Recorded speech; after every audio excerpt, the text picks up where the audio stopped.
I guess is better late than never, huh? We made it.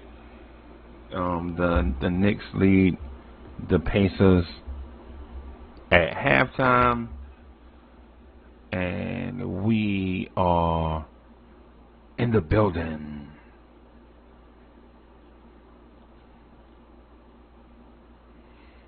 Let's see.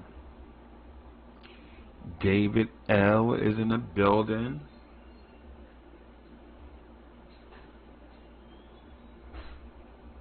What's good, boss man?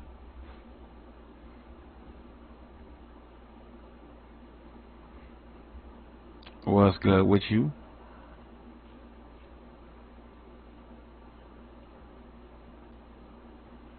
All right.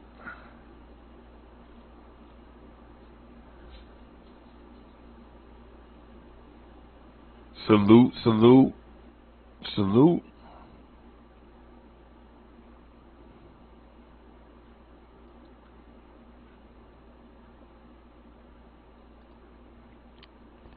All right.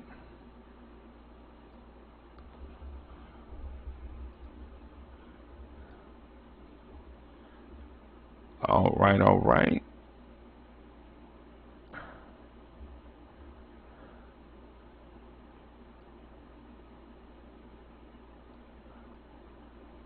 Make that tiny adjustment right there, and then lock it in. All right.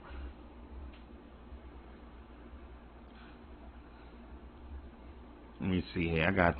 I'm watching it on a tablet instead of a browser, so that I can pay attention to a lot of stuff. So at halftime, um, quickly with 20, Grimes with 16, Obi with 19, Mitch with 9, and the Pacers on the other hand. Let me see here. The Pacers.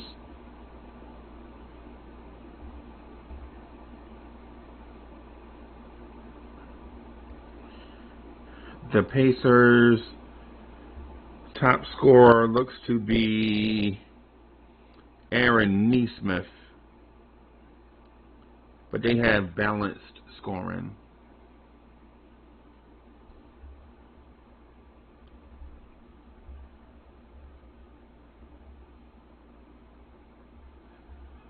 Oh, wait a minute. The game is. I'm behind. Wait a minute. The game is not refreshing for me. Hold on. The Knicks have a 2-point lead. Man, I'm behind now, right? Okay.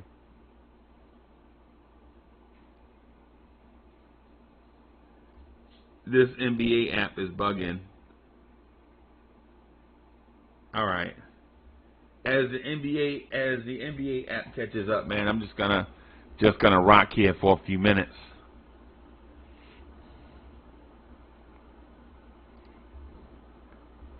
Knicks up by 2.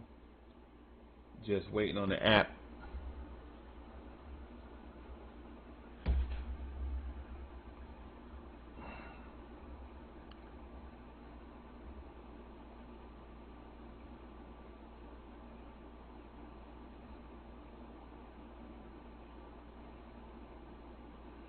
Yeah, the NBA app is bugging out.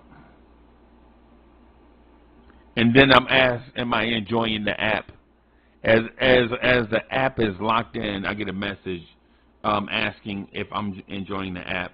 Yeah, this is fantastic NBA app. You won't even show me the game.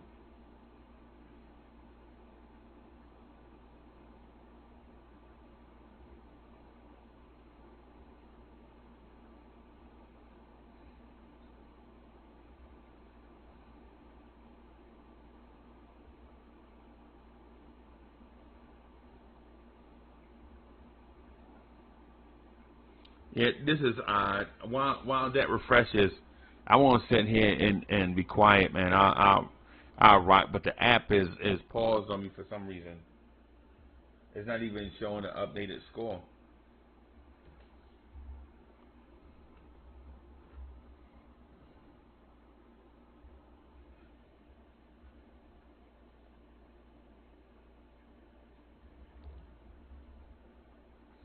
let me see if I can figure this out.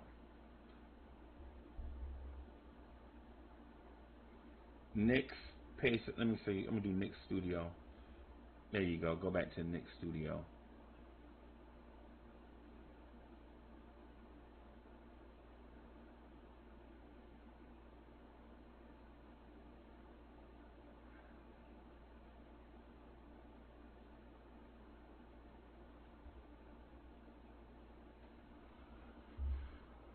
Yeah, that's odd, bro. That's odd. Come on, app.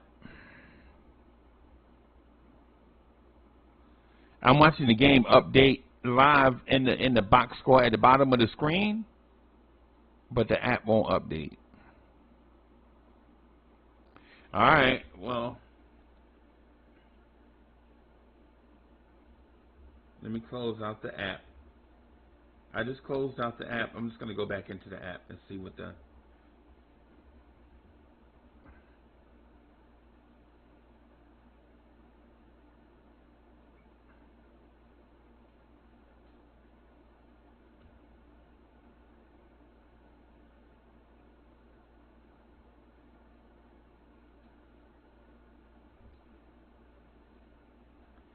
And the app is behind.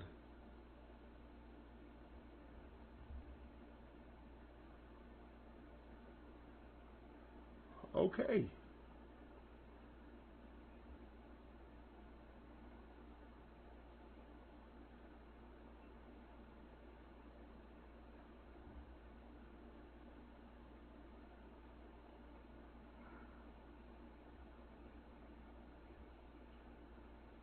All right.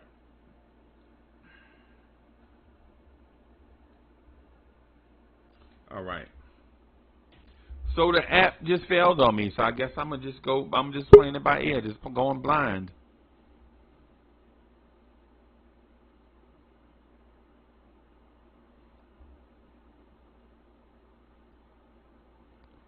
Lee is in the building. What's good, Mr. Lee?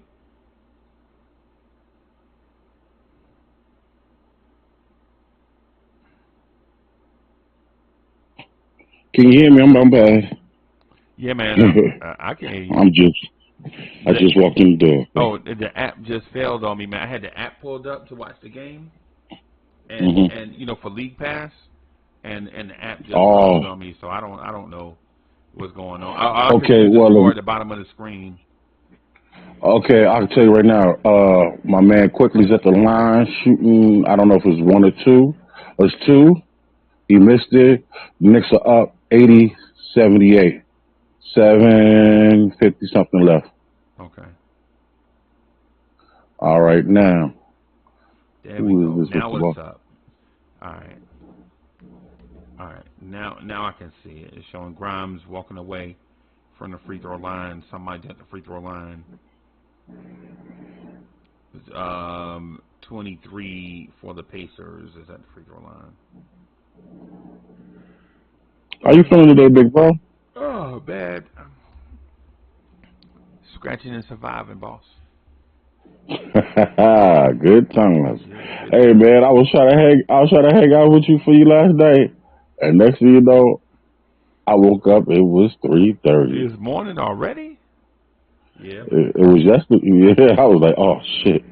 Yeah, man. Excuse me. I'm sorry. Yeah, no, things happen, bro. Yeah, things happen. Yeah, but I got a 2-day tomorrow. Back on the road again. Yeah, man. Yeah, man. I know you just started watching the game, but the young kids look kind of impressive. Yeah, I see. Obi had 19. Brunson had 20. My man had 18. Rhymes. Yeah. You know, can't complain, man. No, can't complain. Can't complain. And I like the rest that he's giving R.J. Barrett. You know what I'm saying? You know, his quote unquote flu. Yeah. You know, come on, man, get your energy up, man. I know, you know, we ain't playing the greatest of the greats, but you know. I'm talking about that me? Nah, man, I got a chipped tooth that is hollering, bro. Man, how big is you got a hole in it? Yep. Put some Put some Tylenol or some Motrin in it. Yeah, I'm working on that right now. You know what Just I'm put it saying? in it and don't just break a little piece. Just stick enough in there. You talking to a dental assistant? I went to school for dental assistant. Okay, okay, Just put it in there for now and just let it slowly work through. And you're gonna have to keep doing it until you go to the dentist and get that tooth filled. okay. Oh, it's broken, bro. So if it's broken, then you probably gotta unfortunately you're probably gonna get a root canal. Yeah, that's gonna be You awesome, know. bro. I like pain, bro. Especially toothaches. I love it. Man, that look here, bro. That ain't nothing, bro. Once they anesthetize that right there, you might feel a little bit the first day, but you know what I'm saying. But once they take that root out, they're gonna put in some medicated filling in it and try to reshape that tooth if they can't save, or if they can save it. Right, You know what I'm saying? right, right.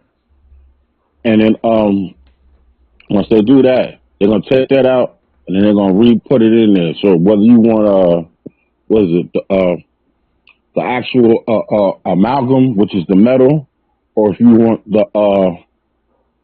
what everybody's getting now, the white filling. Right.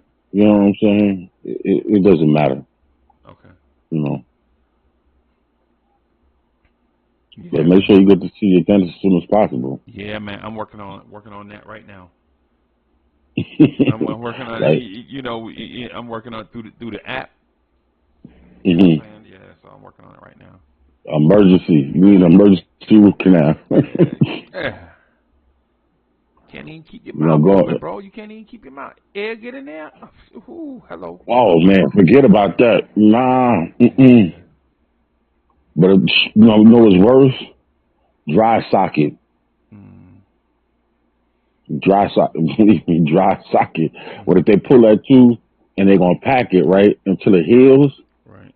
Oh my God! You gotta Okay. keep that. You gotta keep that tooth clear of Okay. everything, and because you will be, and there's nothing you can do about it. Right. But Motrin, Right. or they put you on that good drugs, them good drugs, and kids are dying off those. Yeah, man. Hope not. Yeah, man. Watching the game, bro. I ain't even gonna lie to you. I like our hustle and energy and effort. Mm, Um, you can tell we're missing some pieces though. of course. I knew that off the muscle once I looked at the box score real quick before I switched into League Pass, and I scrolled through it. I was like, oh, okay. Mm, Yeah, man. you know, letting them hang in there. But that's, we talking about these are pretty much all our young players. Yeah. You know what I mean? And then and for the fact of how many years, what, 2-3 years, except for Jalen Brunson and, Right. and Hartenstein, they're hanging in there. They're Right. hanging in there. I'm not mad at them at all. I Right. know. I highly doubt we'll lose this game. Yeah, I'm not concerned either way, man. I know. Yeah, I'm not concerned, man. I'm mostly I'm looking at two things. I don't want to get a root canal right when the playoffs start. Oh, Yeah. nah. If you get, I mean, the way they do them nowadays, man, it's like in and out. You might have to go back next week, but after the first day, especially if the Knicks are not playing, the next day you'll be straight. Just you can't eat nothing sticky, no gum, no none of that. Yeah, it's real life outside of them Knicks though too, though, is what I'm saying. Of course, I Yeah. get it, bro. Yeah. How did you chip the tooth, man? It's been chipped and but all of a sudden and I broke it like 4 or 5 years ago. I ain't never go get it fixed. Oh, that's not And good. then the part that was aching just fell out. So I was like, well, if Yes, it ain't hurting, look, don't worry about it. you know what happened, man? It's probably a tooth that was filled, And then, you know what I'm saying? I don't know how many times you go to the dentist a year, and that's not my business, but you know what I'm saying? It probably decayed around the filling, and then the filling fell out, and then it went.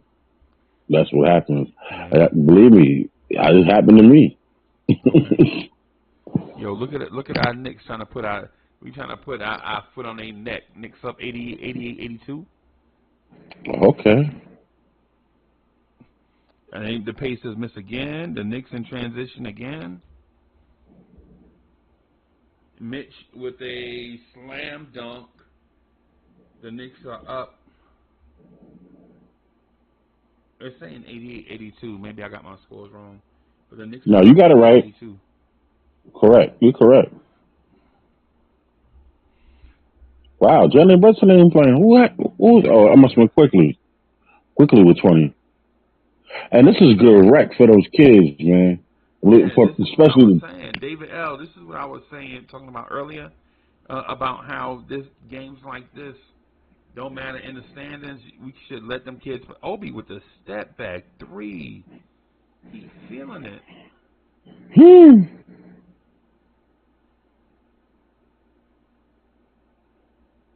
Oh, yes, sir. Wow, that was sweet.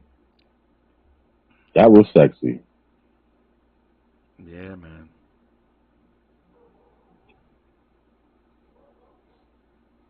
Kids got to give him some more burn, bro. It's like, come Yeah. on, bro. This Yeah, bro. young team, this young Pacers team, you can hmm tell they have talent. They don't know how to play together yet. hmm They're going to be a problem. They're gonna be good in about 2 years. And they got This team is Benedict, good. Huh? my man. DSJ, peace. Boulevard, if you listening, we out here. Yeah, man.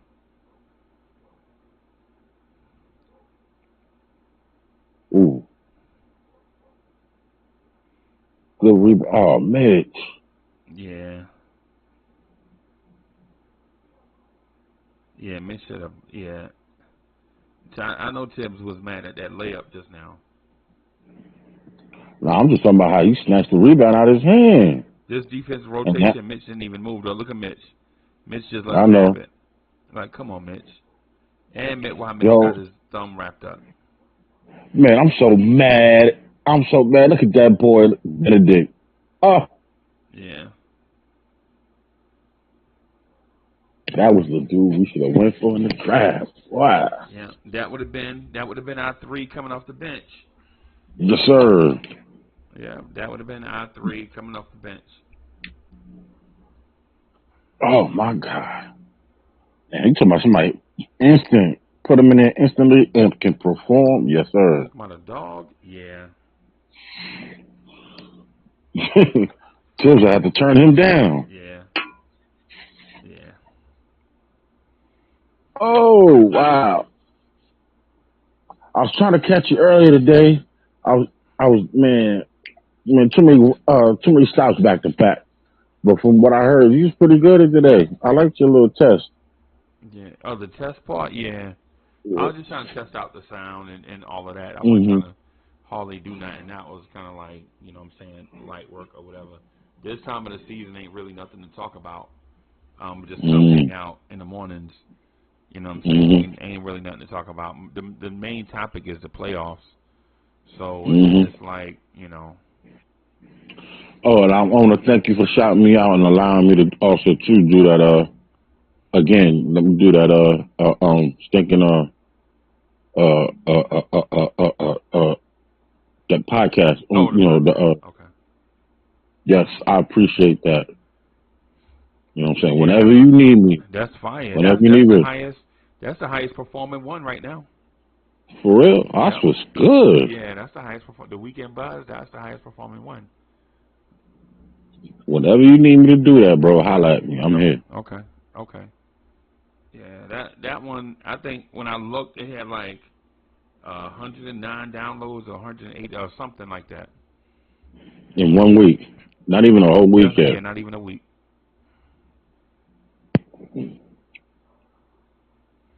Yeah, man.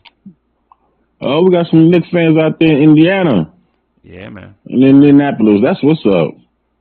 Yeah, We man. travel. We will do that. Speaking of which, you going with us to Cleveland? If my money ain't funny, yeah, I could possibly dream of something. I got You know what I'm saying?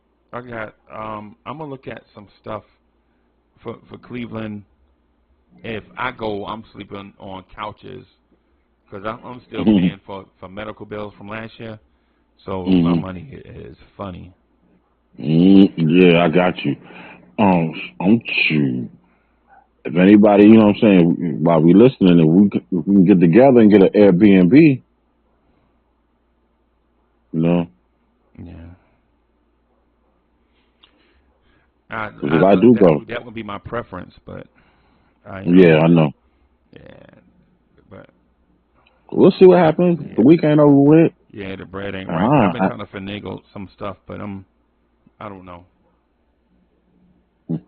DSJ in the My, building says Benedict was obviously going to be a star. Yeah, Sherwin was good. What's good, Sherwin? With my friend of me, Keith Turner, he ain't popped up. Yeah, yeah. The Pacers look good, bro. They look like they are going to be. Oh, that three, That's and gonna then they be a took that problem. three. That three was heavily contested.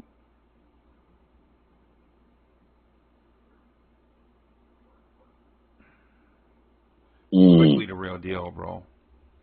Quickly Yes, is he the is. real deal, bro. If we can get off a Fournier's contract because you know Derrick Rose is retiring this year, I think, and if he wants to be a Knick, Derrick Rose retiring? yeah, you ain't know that? No, He calling it quits. no, I ain't heard that. Yeah. I'd have did a show on that, man. You ain't hear me say, should we retire his number? Nah, man, I didn't know that. At least Sherwin that's what says I Orlando has 2 lottery picks. Yep. DSJ says the Pacers are a disappointment this season. Yeah, they young, bro. They young. They are young. But they got everything. They got everything, bro.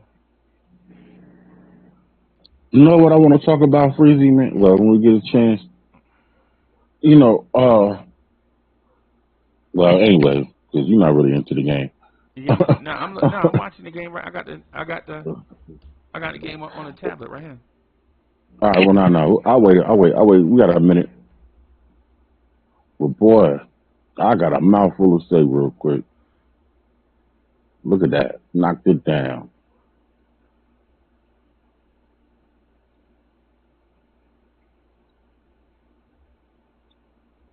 Yeah, they got some players, bro. Mm-hmm. They got Halliburton and Nimmer, and so they guard rotation is kind of solid. They wing player. They got Jalen Smith, who's gonna be kind of good, They got Duarte, right? and Duarte. Yep. Oh wow! Look at this! Look at this! Look at Obadiah! Money and one. Knock it down. Seal the deal. Help your boy up. Obadiah, go back like babies and pacifiers. Okay, Obadiah. All right, Shout out to the light skinned people. Obi got 25. What? Man, Obi gonna mess around and get 30.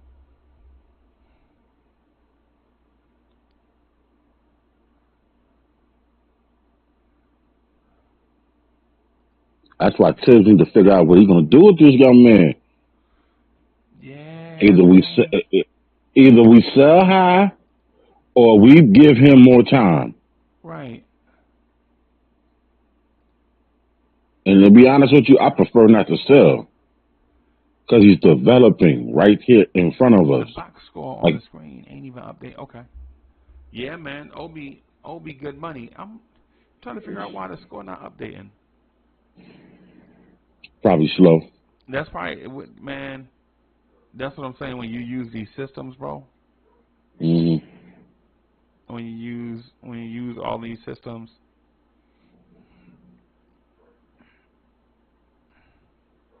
Buddy Hill. you gonna do with Buddy Hield? Remember when everybody thought Buddy Hield was the lick? Yeah. Wow. Yeah. That came and went quick. Yeah. Just like my man, what's his name? Oladipo. Right. Right.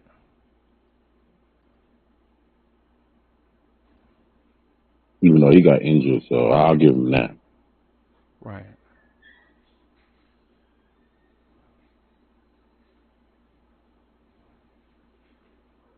I need to refresh.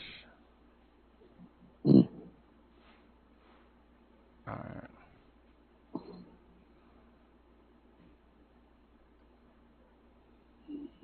All right. There we go. Refresh the page. There we go. I'm learning. DSJ, don't judge me, bro. I'm learning, man. I'm learning. When Lee come pick me up, when Lee get in the whip and come pick me up so we can come to Cleveland, we stopping right there where you at and come pick you up. For sure. Yeah. Man, why I'm gonna come pick you up when I'm gonna send you a first class plane ticket. I can't do it on this leg, bro. You know what the doctor say about you. Oh, because of the cabin pressure? Yeah. Oh, well. Blood clots, man. Blood clots. Okay, so we're going to have to get a Sprinter van. Yeah. And stop like every 2 hours. Yeah. You got that old man bladder. Stop. Oh, my man, the colostomy bag. Stop. The bench is up. He just it's hard to see from that angle how good that is, but it was enough of an angle that Josh Hart, who was just near, I don't know Matherin could not get it, but still close enough. Yeah, that was Lee.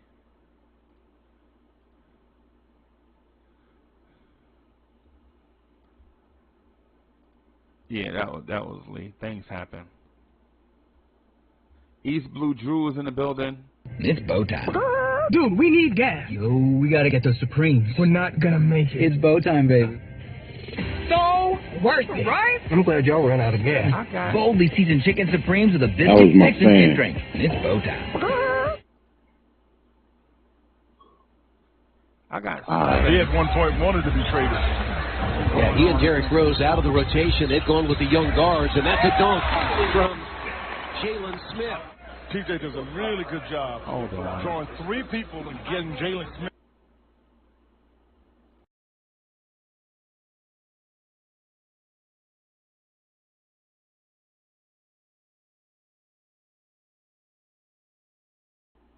I had something going on. I think it's the. Can you hear me? Okay. All right. Chat, can y'all hear me?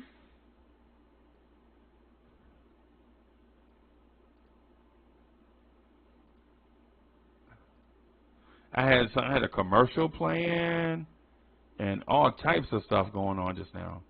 I don't know what it was.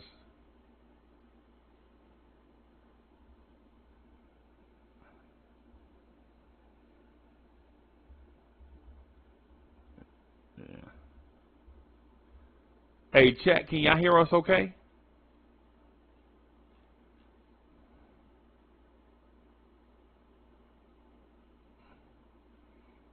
Yeah. Hey man, you can check the chat. Just go to YouTube, right? And click on the YouTube version. Just make sure that the browser is muted.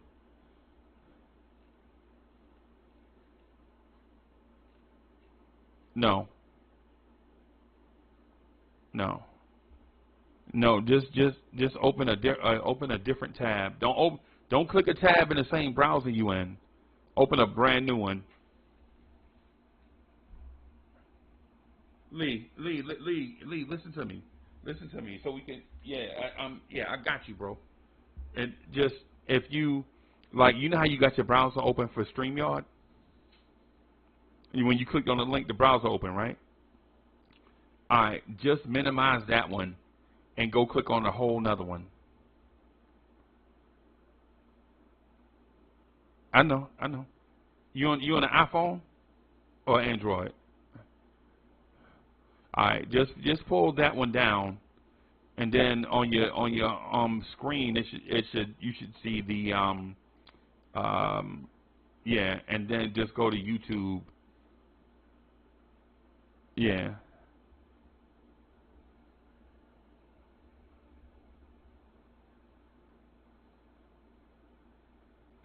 Oh, they only hear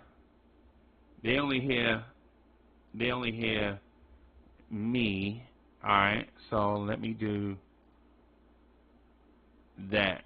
Say something, Lee. Test. Y'all should be able to hear. Yeah, I'm right here. All Yeah, right, I'm here now. There we go. Y'all should hear Lee now. Yeah, buddy. Hello, fellas and Hey, ladies. you see what now you see what it look like on YouTube now, right? Yeah, it's crazy. We're a little bit behind. Like my phone's a little.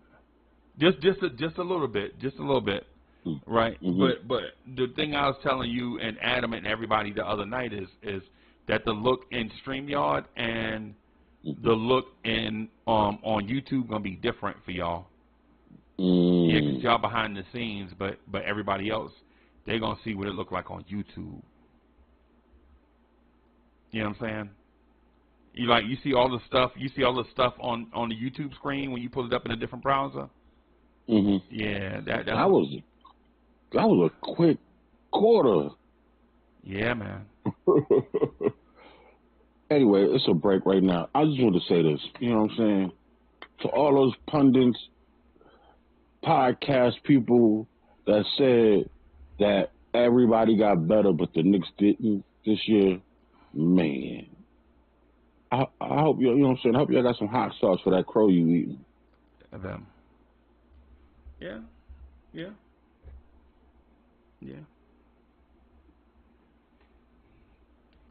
So how you like the way it look on YouTube, boss? Oh, it looks great, man. It looks great. I was peeping that the other day before you overloaded it. Yeah, man. It looked really good. Yeah, the only thing about it is you want to kind of have all the stuff, but with wavelength and I mean not the wavelength, but you get what I'm saying. All of that stuff you got to make sure you don't put too much stuff in there. And then at the same time, you can't, with the Barnes Tears family, when everybody want to jump on, you know what I'm saying? You just be patient. Then sometimes people take it a certain way, and then sometimes they take it some kind of way. Uncle Freezy won't let me get on. You know what I'm saying? It is. I mean, first come, first serve. My God. What's good, y'all? Yeah. How you feeling, bro? I'm good. It sound like his energy low. I know, right? Like you got a spanking or something? Nah. You need a virtual hug, man? Yeah, Adam, something. I'm good. Something ain't quite Whatever right. it is, shake it off, man. Shake it off, man. Here, man. Get you a virtual. Let me go get you a Budweiser. Chill out. What's the Mets won't let you talk? I'm joking with Adam and Mets, man. I'm joking with Mets and Adam, bro. It's like I'm surprised you ain't up here right now. Yeah. Oh, Lord have mercy. Yeah, man. So we're going to have a heck of a summer. Up by 1. We're going to have a heck of a summer this year. Watch, fellas. Yeah. The conversations, wow, the narratives that are going to come up. Right. Ooh. Yeah, the Pacers trying to win, bro. They are. They up by 1. Look at you, Buddy Hill. I still don't know why Kills is if Fournier is playing over Kills. Hey, man, Tibbs trust factor, man. He's got an issue with trusting people. People.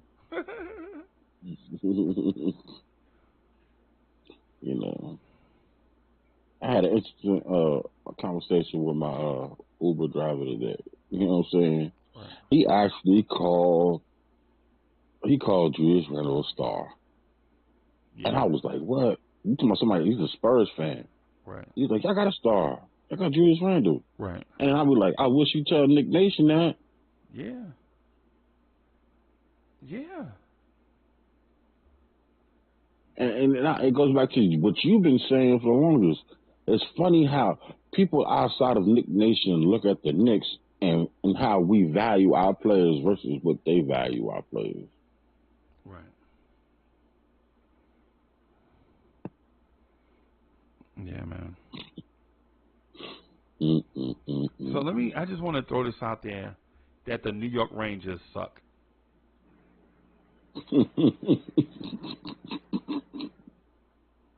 Why? What happened now? They lost in the playoffs? No, Adam, am I right? What was that, boss? The New York Rangers suck.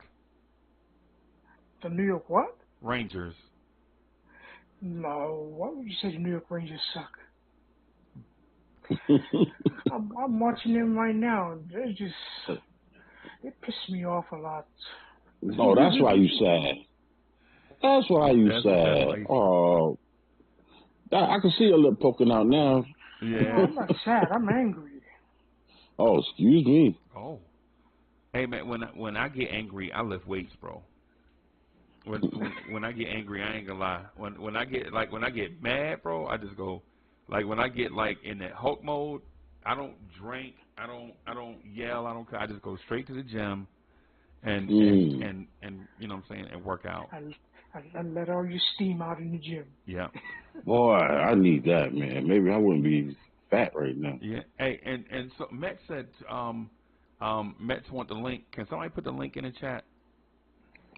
Can you do that, Adam? Because I don't know how to do that. Yeah, if you got YouTube pulled up. If you got YouTube pulled up, just paste it in the chat. Well, if Met's gonna come on, he's got to keep the energy up. Yeah. Well, let him. Yeah. You heard Adam, Mets. No 10-man a day. Can't come on here complaining. All right, let him in, Adam. It's the energy. You come in. You gonna let him in? I want to see some happiness from Mets. Happy feelings in the air.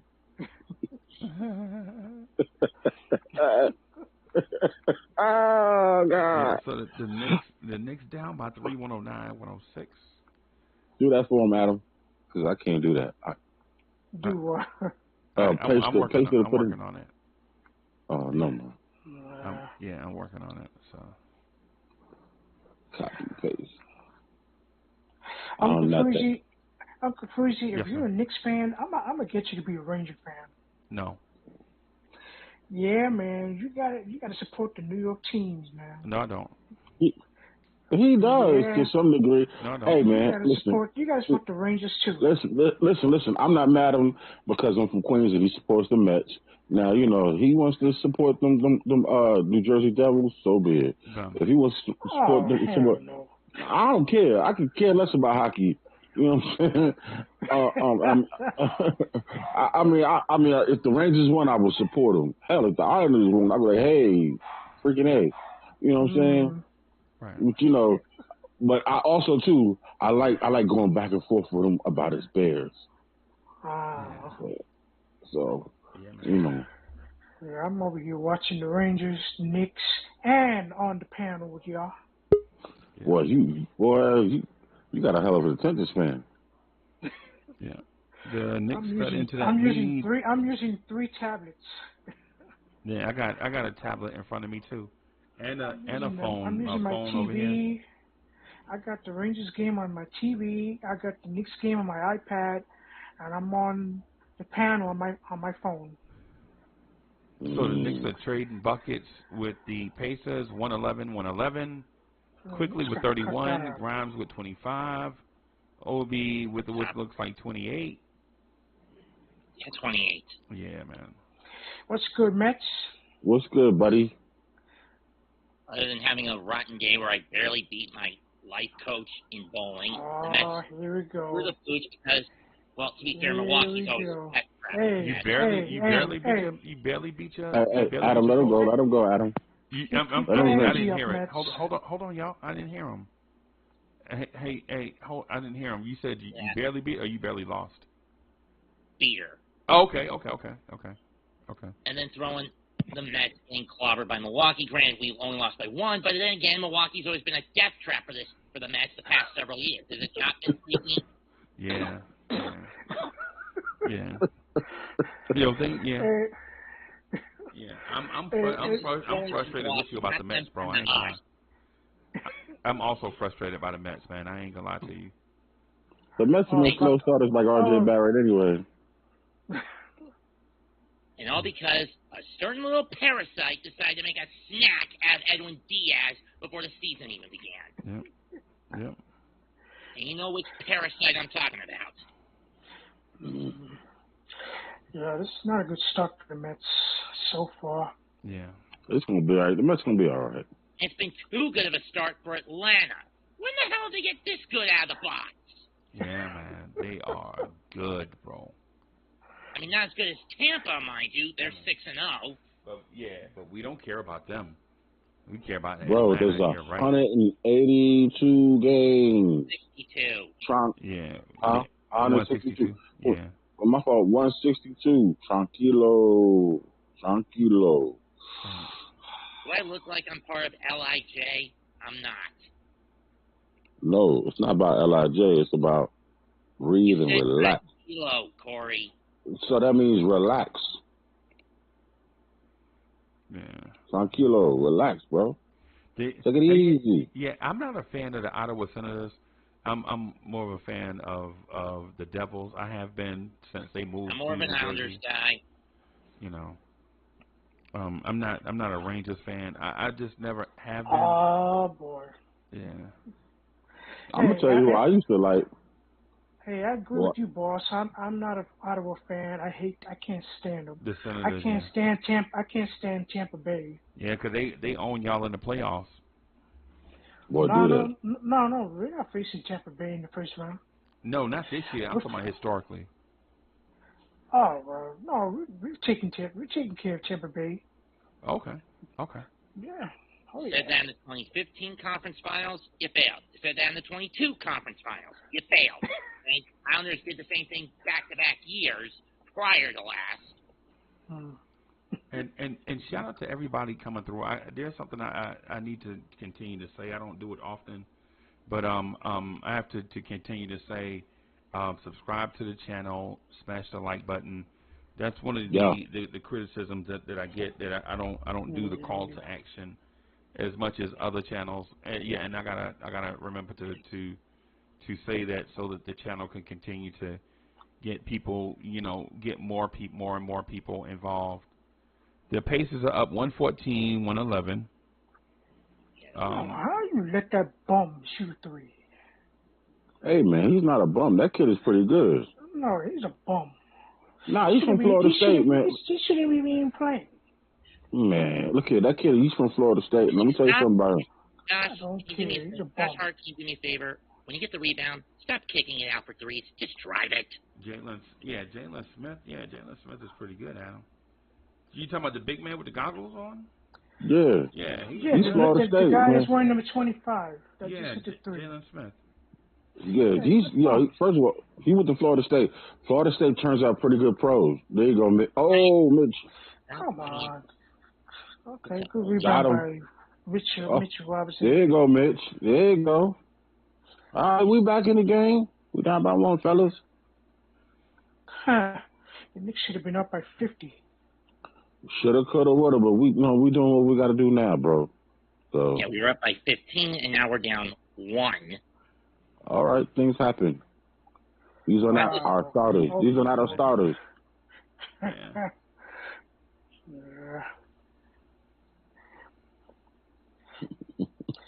Hey Mets, are you a Yankee fan too? No, I'm a Mets fan. No, not with a name like Mets. Well, how would he be a Yankee fan? What? That's a heck of a question. I was just asking. Wow. There's nothing wrong asking. Yeah, I mean, that would have been odd though if he was a Yankees fan with a name like Mets. I ain't gonna lie to you. Yeah, because most people pick one. It's like one or the other. You got So, people that are but both fans. 116, 113. Yeah. I tell you like this, me, Or not. because I mean, I don't really, I haven't followed baseball in the last 20 years, so I kind of lost my luster for it to some degree. But you know, if the Mets won, I would be ecstatic. Don't get it messed up. Be honest with me. The thing that's killing the Knicks right now tonight has been foul trouble. Yes or no? Well, it's not just the foul trouble. They've been missing a lot of key shots. But I mean, the main issue has been foul trouble, has it not? Oh, now let me ask y'all both this question. Look at that. Look what's on the floor right now, right? And just imagine 4 out of 5 people don't start.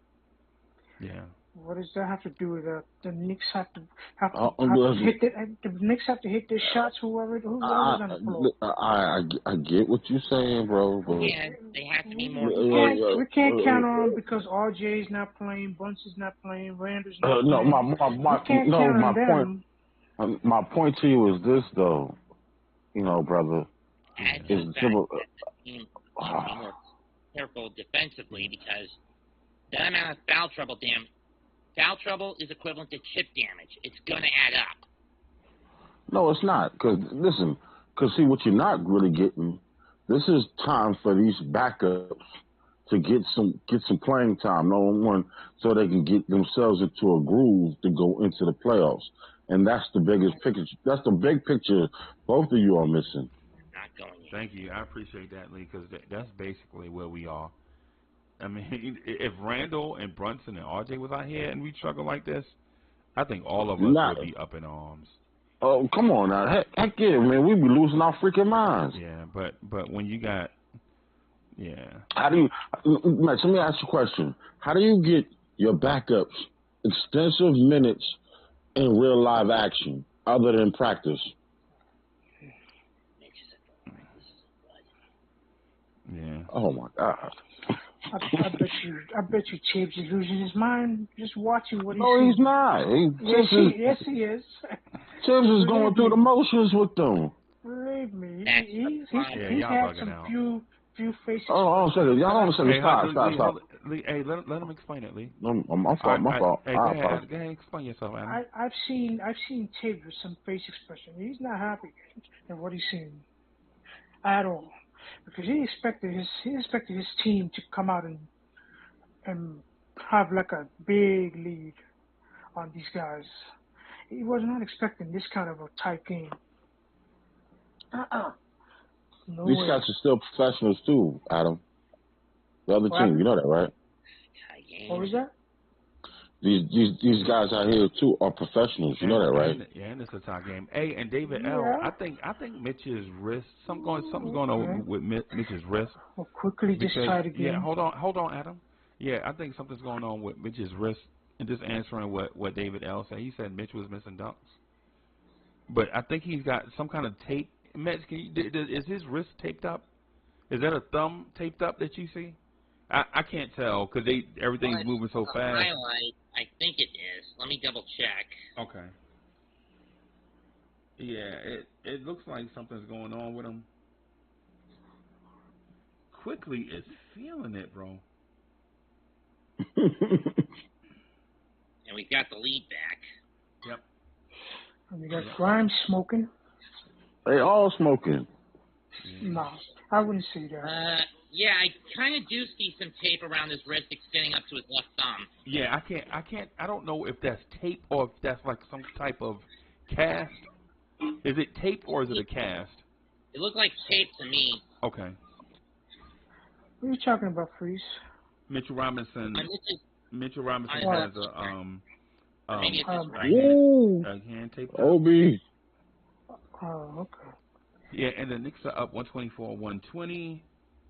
And that man just had a block shot with that bad hand. Yeah. The 343 loss. Oh, the Knicks are playing defense now. Ooh, Obi with 2 dunks. His highest scoring game since the finale last year. Yeah. Now the Knicks score back up by 4. Yeah. Hey, and Obi likes to have big games against Indiana. Yeah, you remember the between the leg dunks from 2 years ago? Yeah, I remember that. Yeah. What is it? Somebody say, yo, Obi, give me a dunk. He said, yeah, I got you. I got you, dog. Obi's having a dunk contest out there. Not like he could show it all this year and defend his crown because Tibbs didn't use him all that much. It's not that big of a deal. Right now, do y'all sit Josh Hart and Mitchell Robinson now, or do you still try, or do you keep them in to try to win the game? No, that's a great question. I let him. You know what? I sit him down and see what the rest of these cats can do. This is a maybe, but I would say sit him because he's got 4 fouls, and Hart is a bit of a hard no. Yeah, he sucked tonight, but the defense is. Yeah, they killing us in the chat. I agree with what Nick Yak said. He said his wrist, he was fouled. He going up hard. Yeah. No, I saw that. I saw that. I ain't gonna lie with you. I saw that part of it. Wow. Like I ain't making excuses for Mitch, even though I do reserve the right to make excuses for Mitchell Robinson. I will make excuse. You know me. I will make an excuse for Mitch, but I will not. Block. Hart's got the ball. You know, I feel like Mitchell Robinson had that black thing wrapped in his hand all season long. Nah, he just had it since he had that thumb injury. The thumb injury. Since he came back. Since he came back from the thumb injury. I think he has that to protect his thumb. Yeah, but he asked himself disqualified, given the heavy weight. Grimes from 3, book it. Knicks up 7. Yeah. Wait a minute. Hey, hold on. Hey, Lee, hold on. Mets, Adam, y'all were just roasting this team like 2 minutes ago, and y'all just flipped like a switch. Mets was like, book it. You know that was mad.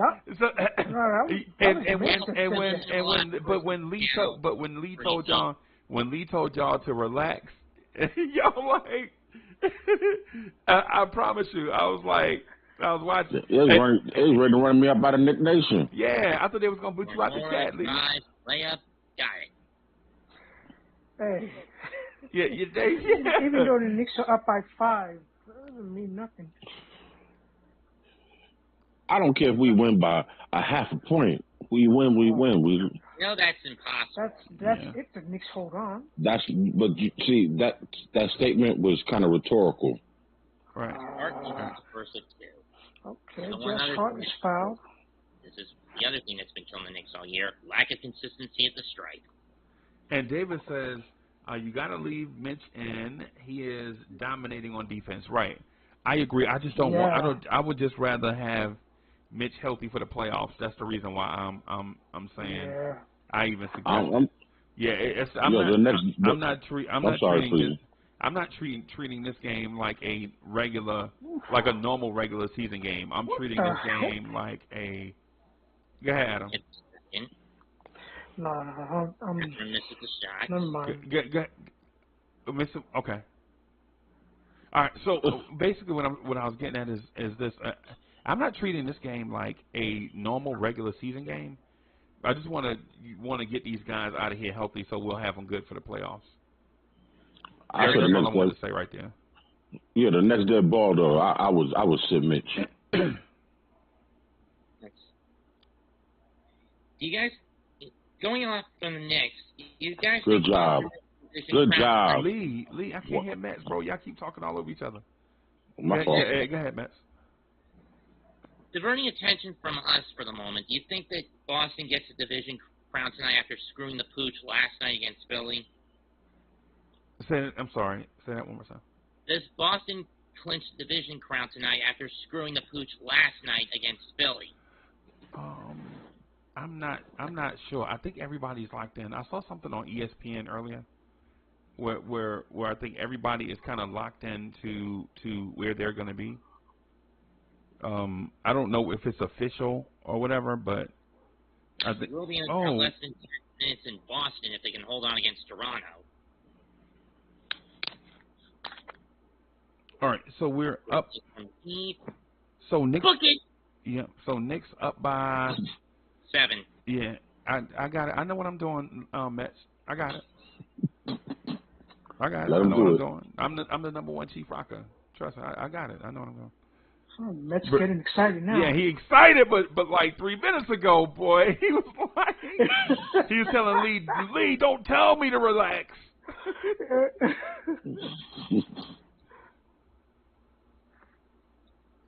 Still, 5-point game, just over a minute to go. Anything can happen. Yeah, anything can happen. Anything can happen. But I'm not worried about that. Yeah, because I'm not getting the reincarnation of Reggie Miller. Right. and then ultimately, even if the Pacers do pull out this win, what have we really lost? Nothing, since they're not in the postseason. Right. Right. Thank God for math that keeps them out. But then again, there's that Mad World meme that says that with the one guy who screams, "No one said there'd be math." Okay. I get it. I can't believe Josh Hart, Mitch, and Jalen Smith are still in this game. But things are what they are. Knicks up by 6 with just over a minute left to go. Hey, and the Pacers are trying to zone up right here. I'm gonna order me a pizza. pizza. To kick out to Obi with the 3, it's off.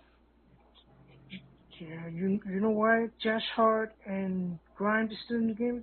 Because he doesn't trust what's going to happen if he takes him out.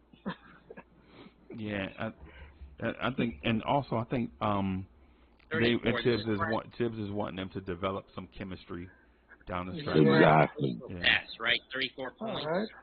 Yeah. Okay. Oh, good defense. What? Good steal by Obi. Leah, we seeing this right? Do we see the Knicks have 3 players with 30 points? Yes, we are. You're right. You can take off your glasses with your corrective lenses. Right. You saw that clearly. I only wear these to make me look smart, bro. Nah, you're brilliant without them. That's a 3-possession game. Yeah. So in a 3-possession game with a minute left, I think we're in a comfortable place. Just say one thing. I understand RJ being sick. I understand thumb maintenance, hand maintenance for Brunson, and self-explanatory for Randle. But this game did come with a trade-off in terms of lack of bench production. Know what I mean? Right. If you think so, okay. Or it's 36, 49, 57 to 11, Indiana. Right. Can I ask you a question, Mitch? Mm-hmm. Quick question. The bench players that played today, how many total points how much total minutes did they have all year? Not a lot. Right. And here's the thing too. If you account for Quickly, who's normally a bench player, and Obi, who's normally a bench player, you have 71 points. But they started today, so I mean, and I say that to Metz's point. I think we can become confident in that when the normal starters are there, and Quickly and Obi go back to their normal roles, I think you can feel confident about them contributing coming off the bench, as opposed to what it looks like tonight. So, Grimes is on this game tonight. I thought I was doing my fault. No, I think this is his personal best at 36. I think so. Grimes. Sounds right? Thank you, man, because y'all trying to kill my man. Yeah. That was an incredible eye coordination by Grimes to steal that ball. And a beautiful dunk. Oh, yeah. Wow. He's like, I belong. And shout out to Nick Yak. Nick Yak said they kept it close at the foul line. Yeah. I'll run through the team stats when the game's over, if that's okay. No, I don't want to do that. This game don't. Yeah, no, we ain't doing that. I'd rather y'all answer questions, like some insight. Please. Yeah, I think insight for us to be be better, like instead of the box score, man. Because think about reading the box score in a meaningless game to me is not like telling. Yeah. Hey, Freezy, if you was the coach of the Knicks during the off season, would you call up Mitchell Robinson and tell him to meet you at the basketball gym so that he can practice his free throw shooting? No. Because his free throws is shooting is ridiculous. No, I'm not. No. You wouldn't have Mitchell Robinson practice his free throw shooting until he gets you right? No, Adam, you asked me that question. You asked me the question already, and I gave you my answer. No. Right? Asking me twice ain't gonna change it. What I'm saying to you is basically, if I can elaborate on what you asked. No, I'm especially not during the off season, bro. Mitchell Robinson is a professional basketball player. If he can't improve on his own, then there's nothing the coaches can do, because even if you drag him into the gym against his will, kicking and screaming, don't mean he gonna want to do it 100% anyway. It's just something you live with, bro. Every player is not gonna be your prototype player. Like Mitch is a offensive rebounding defensive guy, right? And to me, and when you intimate that, it'll be like asking Brian Leach to become Mark Messier. It just don't happen. So you basically saying you don't mind watching his ugliest free throws. No, what I'm saying is I know basketball. That's what I'm saying. What I'm saying is I know basketball. Right? Every player is not going to be the same prototype, bro. Every player. Mitchell Robinson is an offensive rebound dominant defensive player. Free throws ain't his thing. Right? Think about this. Are you going to drag, would you drag Jalen Brunson in the gym during the summer so that he can start dunking? Nope. No. Because that's not his game. That's not his game. Right. And the free throw thing is the free throw thing, if that was Mitch's game, like if that was ever a part of his game and he was struggling, then you can talk to him about it. But his free throws have never been there. No. Right? Ever. Yeah. Ever. Mitchell Robinson's free throws have never been there. But if you want him to be better at it, he has to practice. So then, right, and you can believe Mitchell Robinson wants to be better at it too. But it's like do you drag Shaquille O'Neal in the gym to do Kobe Bryant moves? No, they're two different style of players. Or you just took a mouthful out my mouth. Final score in this one: Knicks 138, Pacers 129. All right, stop. Hey, so stop right there, because and this is what I want to do with you guys, right?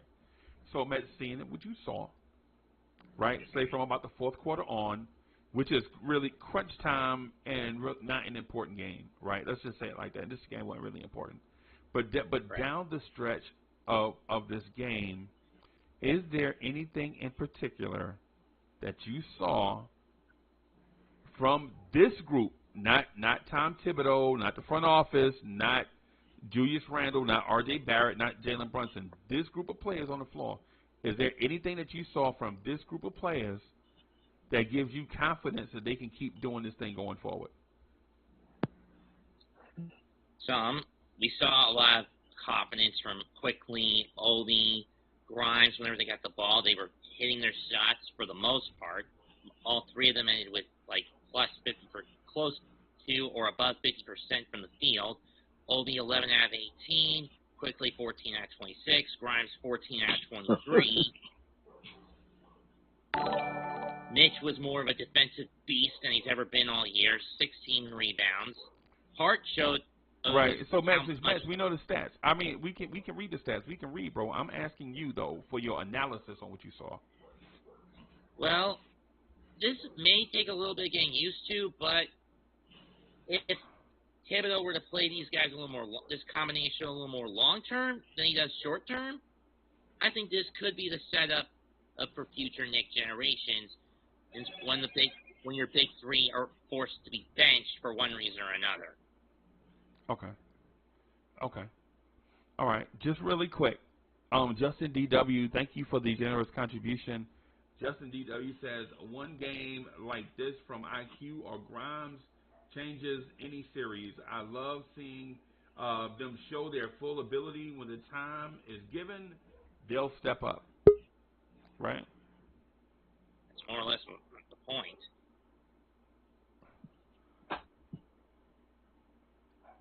Wiz, what's good, boss? All's good in Knicks land. All's good in Knicks land. I want to go to just real quick. I got to ask Adam a question.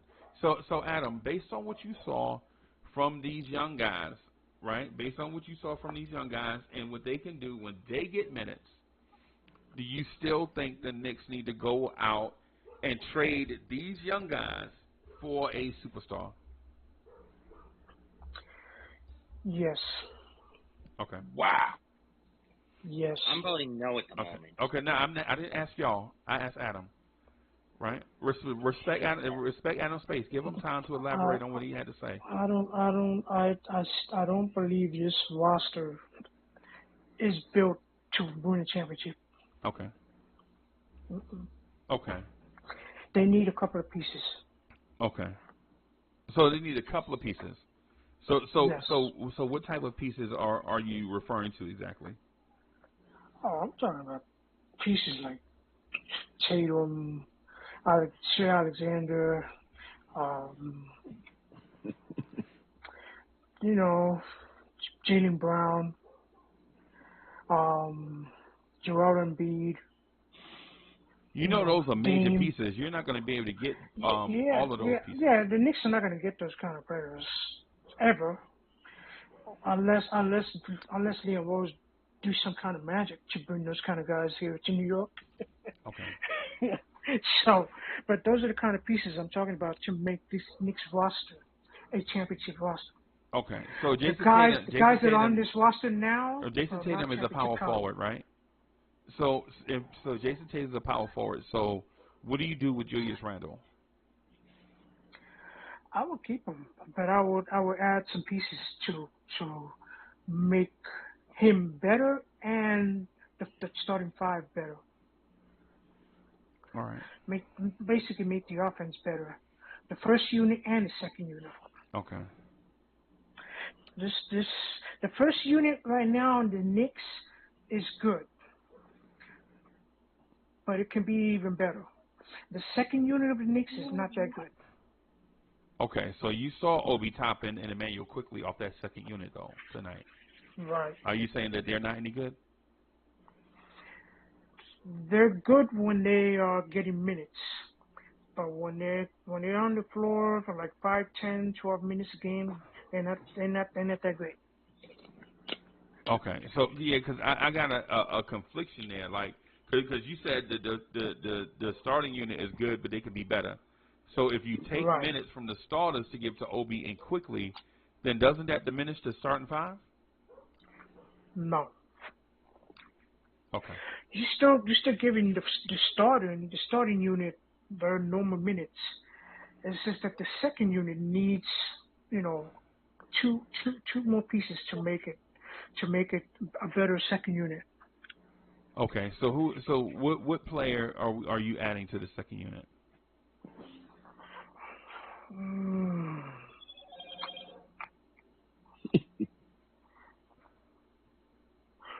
Who's on the second unit? Do you know? Of the Knicks? Yeah. You know. I know RJ's on the second unit. No, he's not. Quickly's on the second unit. Josh Hart is on the second unit. Hartenstein is on the second unit. So who would I replace? Yeah, that's what I'm asking. To be honest, I will replace Quickly, Hartenstein, and RJ. Okay, so RJ's a starter. Yeah, but he'll stay on the floor to play with the second unit. Yeah, but he's a starter though. He's a starter. I will replace him anyway. Okay. All right, so who you replacing them with? Like, who are you putting on that second unit? Oh, I would put Dame in the second unit. Joel Embiid in the second unit, and Jaylen Brown. Okay. And I would add Jason Tatum to the first unit. All right. Hey, Wiz, how you doing, man? Good, man. I'm good. Hey, it's good to see you, boss. I saw when you called me the other day, man. I tried to call you back. I know. I was in the commercial kitchen life, laboring. Man, you don't labor, man. You wear a button up, bro. Yeah, man. I know. At night time, I take out the shirt and grab a tray for her cookies and all the cakes and stuff and move it. One point is good. I don't really actually. I just do movement. Yeah. Hit you back today, but I saw you jump on, so I said, "Oh, good. I'm good, man. All's good. I listened to Adam. Adam wants an all-star team. He's back up. Yeah, they blitzing Adam in the chat right now, bro. Adam is getting blitzed right now in the chat, but whatever, man. I don't care. Right? They can say whatever they want. Yeah, and so it was just a question, man. That's the reason why I wanted to ask you the question and just move out of the way and let you at least get a chance to you know what I'm saying, express what it is that you're feeling. So, but Wiz, how you feeling about Deuce McBride, bro? Oh man, especially my boy Deuce, man. Here to talk about Obi grabs an IQ right now. No. I wanted to ask you about I think he did some great things tonight. I don't know if it all showed up on the stat sheet, but I think he did some good things. You don't think so? Oh yeah, I mean the stat sheet is, like Grimes. Grimes was early in the year. First 40 games, Grimes looked like defensively he's got something. Right. Tenacity, all the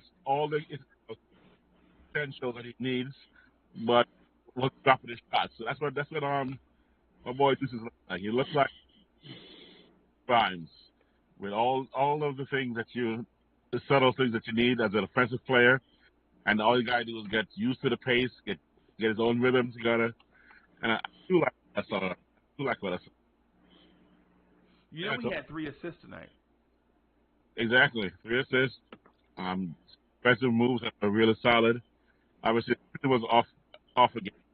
When that happens to these young, don't get minutes. For a while to break out. Hey, Wiz, you breaking up, man? We hearing like every other word, bro. Okay. I said he's break. He's can you hear me clearly now or not? 1 second, let me. Okay. Shout out to the Smoking Nick. The Smoking Nick is in the building. That's my guy. That's the Smoking Nick. SK, my bro. Yeah, that's my heartstring right there, man. There we go. My man. Hey, shout out to Brooklyn. The Smoking Nick says, drop the link. I think we sent you the link, bro. Smoke is coming. Yeah, hey. Oh no, I didn't. No, I didn't. Matter of fact, I didn't smoke. That's my bad. My bad. Lee, what do you think about what you saw tonight, bro?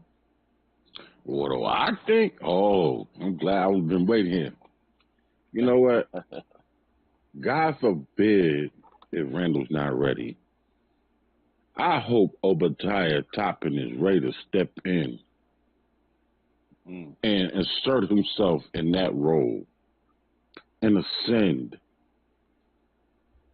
to what he can be. Because tonight just showed me just a glimpse of what he can do offensively. But now, what do we need from him? We need some rebounds out of him. He has to get nasty and get dirty up in there. Okay. So with that said, it is what it is. Right. Hey, let me do something real quick. I'm sorry, Paris Duggar. Thank you for your generous contribution. I skipped it. I'm sorry, man. This new. So Lee, I ain't trying to cut you. Let me do this real quick before. You come back to me. Paris Duggar, thank you for the generous contribution. Paris Duggar says, "Hey, I keep telling you, my 2021 Summer Squad team is dope." That's what Paris Thugger said. He keep telling y'all better pay attention. All right, Paris Thugger. You just had to come through and be the thug of the moment. And to your point, man, to your point about Obi. Mm-hmm. To your point about Obi, where we going with the point about Obi, bro? Well, where I'm going? Yeah. God forbid if Randle cannot come in against this series, he has to step up. He has to come in and actually step up and assert himself in the starting role. Right. You know, grab boards, play rebound, Right.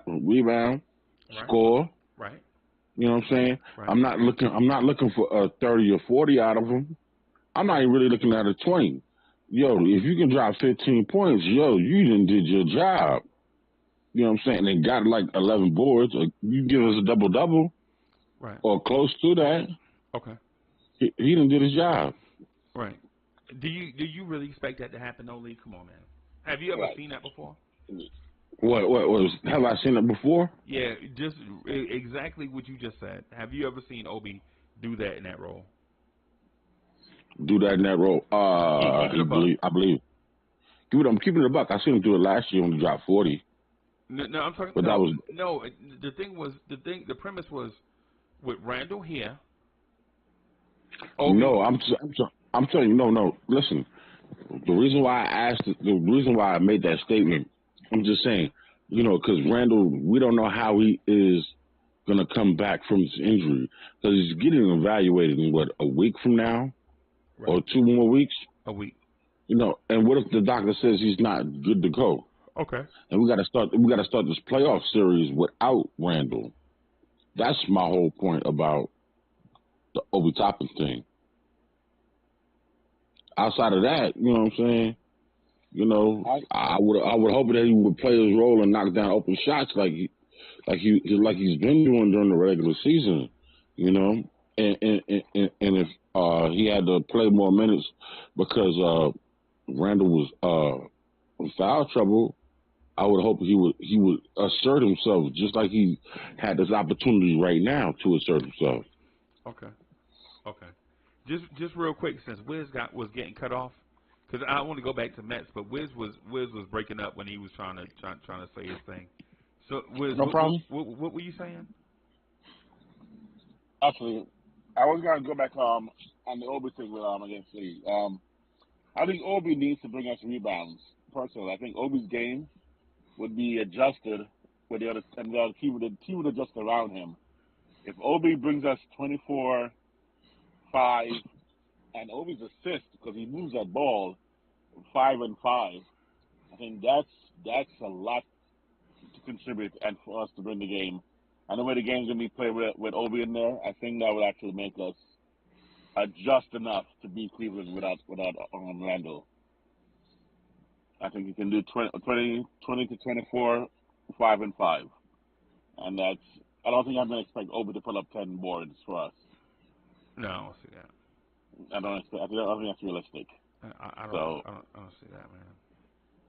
Points-wise, I think it's possible. You can always drop 20 to 30. I think it's very possible. Assist-wise, it looks like he's getting very comfortable moving that ball without a thought. And all I do is have the guys around him hit the ball, hit their shots and drives and IQ. Obviously, Brunson was there, would also be knocking those shots down. So I think Obi can put up 5 or 6 assists a game the way they move the ball. I think the team as a whole, because today, first half alone with 19, 20 assists, shows how they can move that ball. And if they're hitting their shots, there's no question they can distribute, 8 assists to Brunson, 6 to something to 8 for IQ. Obi can drop 5. Brunson drop 4. iHeart obviously going to put up 4 to 6. So I think we can put up 30 plus distributed like that for this team, the way they move the ball. And that's my biggest takeaway for this is the ball movement and how fluid they react. Obviously, defense is lacking. There's some challenges there. I see some good hands, though, slapping the ball away, some steals, obviously blocks. We got some blocks there, block monsters there. So I like the way they look as far as the way this is what game 3 of them kind of trying to gel. Obviously, Randle and Brunson had 40, 50 games to gel. So just look at the first 3 games of these guys trying to fit together. I think is a positive sign that there's a path. There's a path for us that does not require a superstar right now. Adam, we don't need Embiid and Tatum and Dame on our bench right now. Yeah. No. Freeze. If we had those 3 guys, we'll be smoking. Right. Yeah. What's good, boss? Yeah, I wanted to add this. I don't know if Adam heard this earlier or Mets or Wiz, but I had a nice Uber ride today, and the young man was talking about how he was looking at the Knicks team, and he was salivating over Julius Randle, saying how much of a star Julius Randle was. Right. You know what I'm saying? Now, I say that to say this. The fact that we, as Knicks fans, do not value our own players like we should. It's kind of like disheartening. You know what I mean? I'm going to tell you how I feel about it. I think we value Randle the same way that Memphis values Ja. But when Ja's on the lineup, they're still a really good team. They can win without him. In fact, they did better last year without him. So it's not that we don't recognize his greatness or his skill sets. I think we understand that we have that, and we just recognize that we need more than that as a team to make our team good. So for me, I never disparage or slander Randle as far as not being skilled. Everyone knows how good he is. But I think it's okay for us to be content that without him or without one piece, whether it's RJ or him, I'm not going to say Brunson, not in the lineup, that our team can still withstand some challenges. And that's my take on that. Okay, now, but with that said, young man, you know what I'm saying? My point to you is this, though, is that we as Knicks fans, you may be the exception to the rule. But what about everybody else outside of you? You know what I'm saying? Sometimes I don't see you sitting there defending Randle like we should. And I'm not the biggest Julius Randle fan. I'm not saying because I ain't gonna lie to you, and I'll tell you this, and I'll tell you. I understand that, but also too, I was on that bandwagon of shipping his butt up out of here last year. Yeah, I'm not lying. He was bugging. I ain't gonna lie to you. I was on it though. Lee, let me tell you. See, the thing about and I noticed that you made a self-correction, right? Because you said just a few seconds ago, and you did a self-correction, which is respectable and admirable, right?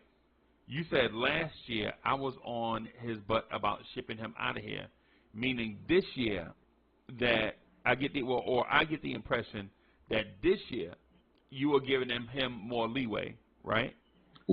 Facts. But the thing about last year that a lot of people don't take into account is the backcourt, especially the point guard position, was injured right at Thanksgiving. The Kemba Walker injuries, the Derrick Rose injuries all started piling up. So much so that you forced Alec Burks into a role that he wasn't meant to play, and then you had Emmanuel quickly change his game in the middle of the season, right, to fit the team need, and he struggled in that new role for like 2 months, but then he got it. Then something clicked, right? But while all of that was happening, Julius Randle still had to carry the load, right? You are so correct. You are right. And so all the ire of all these things, Mitchell Robinson being hurt, Nerlens Noel being hurt, like nobody even says Nerlens Noel's name around here. Nerlens Noel got hurt in the Mets. Am I lying? Don't you remember Nerlens Noel getting? You remember Nerlens Noel hurting himself in the Washington Wizards pregame that Julius Randle hit the game winner? Y'all remember that?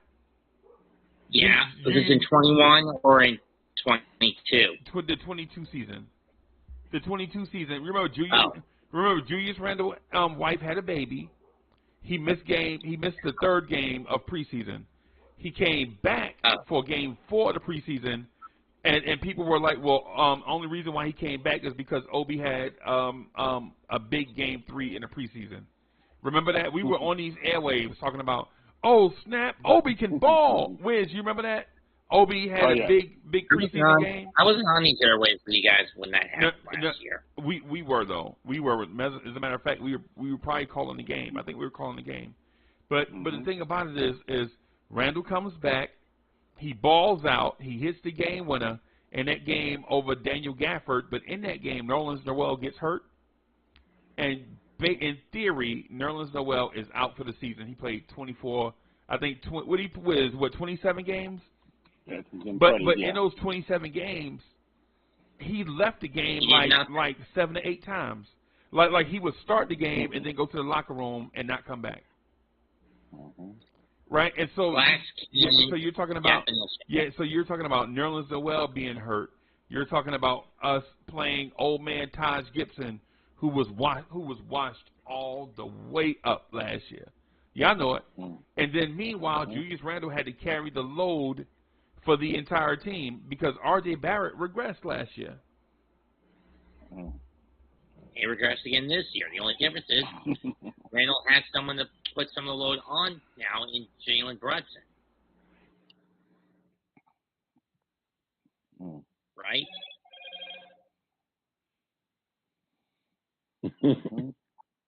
I'm not going to buy that one, but I mean, okay.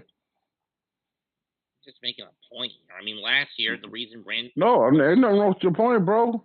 I'm not disagreeing with your point. I'm just saying I'm not buying all I'm not buying all of that all the way. But I'm not gonna lie to you though. I was on that bandwagon of those people, you know what I'm saying, who was giving Julius Randle the HE double hockey sticks, you know what I'm saying, about his gameplay. You know what I'm saying? And then now that I see how he bounced back, now he just bounced.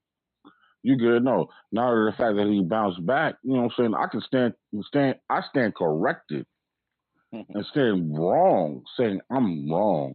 You know what I'm saying? Matter of fact, I got my bottle of Texas Pete right now when I'm ordering my food because I'm eating my crow. You know what I'm saying? For the things that I said about that young man. Jumped the gun a little too quick, did you? Huh? What's good, nephew? Well. I'm doing very well. Every day above ground is better than beneath it. You heard?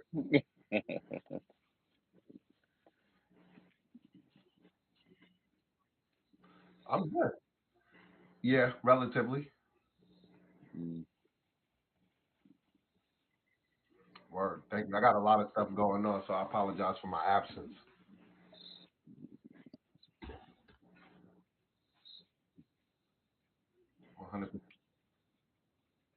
I wanted to give Corey Lee the business real quick because he was talking about the crow he had to eat, so I wanted to make him eat a little more of it. You feel me? Is that okay? You feel me? Because where I work, the turkeys, they always come in and they be staring at themselves. I think that's an infatuation, right? So a lot of fans last year had that same type of infatuation when I think about it, where they just kept thinking in these, like, what's the word, like, I can't even think of the movie at this particular point, but they fathomed these ideas that they put together, and I get it, they want something to talk about. But when you look at the results in paper, you couldn't deny that so-and-so was the best player on the team. I could get all the hypotheticals and us, having all these theories, you feel me? But the thesis is what you see on paper, which is the numbers. You feel what I'm saying? So, nephew, stop prolonging and just come with it. Oh, he's saying stop coming in for a soft landing. That's what you said? Oh, my God. Cause if you gonna roast me, come on and roast me. Lee, hey, you know me and you and Smoke like first of all, I'm psychoanalyzing you, and I'm breaking you down softly. Feel me? Leo, I don't need that. I don't need that, baby.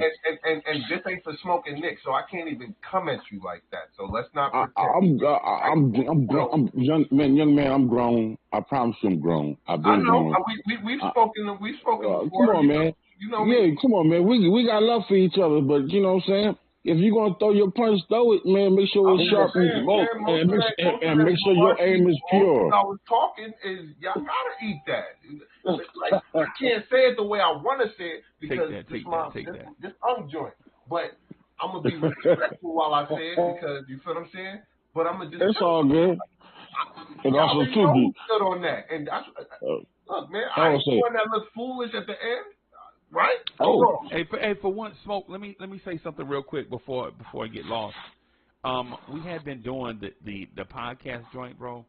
Man, me, Lee, and Shotgunner, like did a joint. I think it was Saturday morning. Like mad early Saturday morning.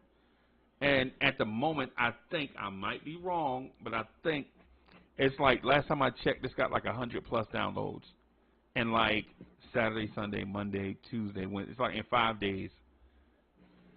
I mean, I'm talking about like cats. I like that. To be honest. Yeah, it's the best one. It's the best one we've done. Going on, so I'm trying to be respectful. I ain't trying to bring the Smoke and Nick type of energy. So I could bring that energy.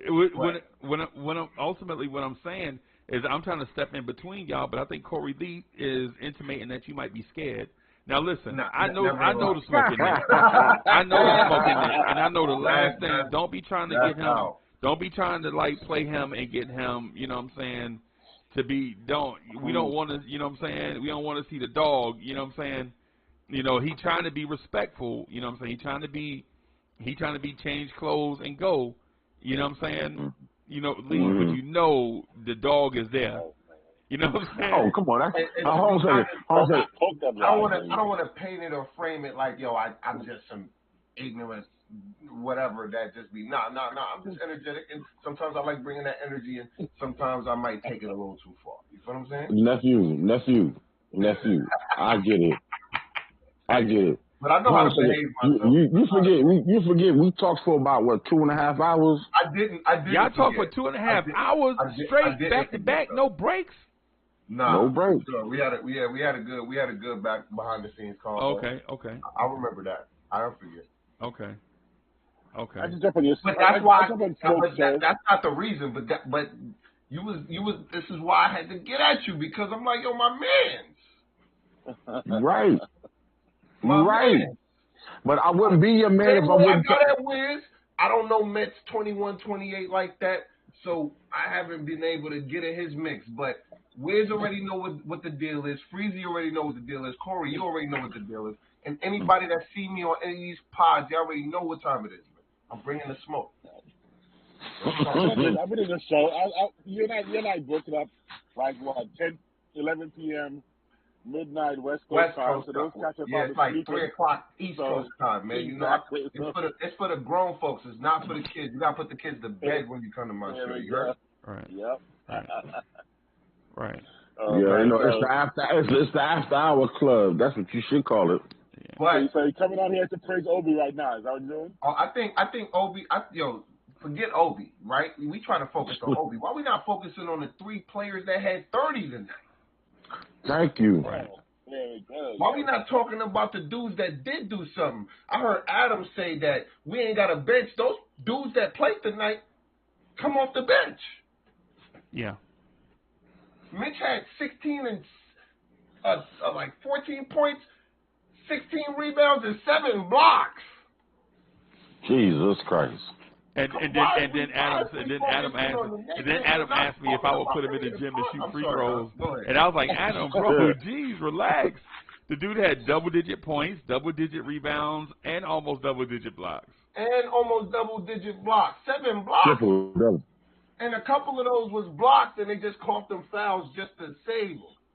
Yeah, they were, and some of those Mets, some of those were emphatic blocks, right? Some of those were swats. Right. I mean, let me ask you a question. When Mitch got blocked when he got that steal, that was a foul. Did you think that was a foul? Because it looked that like was a foul. Talking about the end of the game? Yeah, that looked like a Oh, foul. that was a foul. That was a foul all the way. I thought Mitch was hurt because I didn't see him get on the court as quick as possible. You know what I'm saying? I'm like, yo, bro, I thought the hand is a part of the ball, but your forearm, elbows, and it's not. So he got hit across the arm. That's a foul. That's a foul. That's a foul. Let me get my guy in here. I just want to ask Metz a question real quick, right? So Metz, seeing what you saw tonight, what's your expectations? Like, not your personal expectation of what's going to happen when we play the Pelicans on Friday night. Like, I want to know what you're feeling. What you're feeling, not anybody else. How you feel? I'm gonna say this: New Orleans, scrappy bunch of kids. They've had a lot of time to build themselves up through draft. True or false?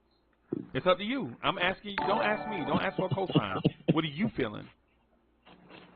I feel this will be a bit of a fight. I mean, we're using our young core again on Friday. They've got basically a whole bench of a young core. It's gonna be kind of uphill, in my opinion. Okay. We probably win it though. Would you feel some type of way if the Knicks lost in New Orleans? Not really. This is a team this is a Pelican squad that's fighting to get a play-in spot. Okay. On its best, and worse, and at best, find some way to leapfrog both the Lakers and Clippers and get that sixth slot. What if you see what you saw tonight and the Pelicans still win? Would you be satisfied with that? I guess. Okay.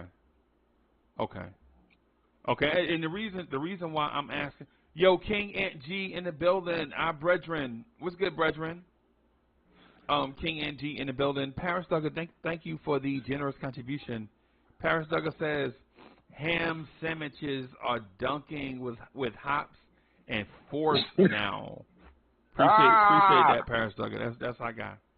Well, Boston just showed up the 2 seed, by the way. Okay. Who did they beat?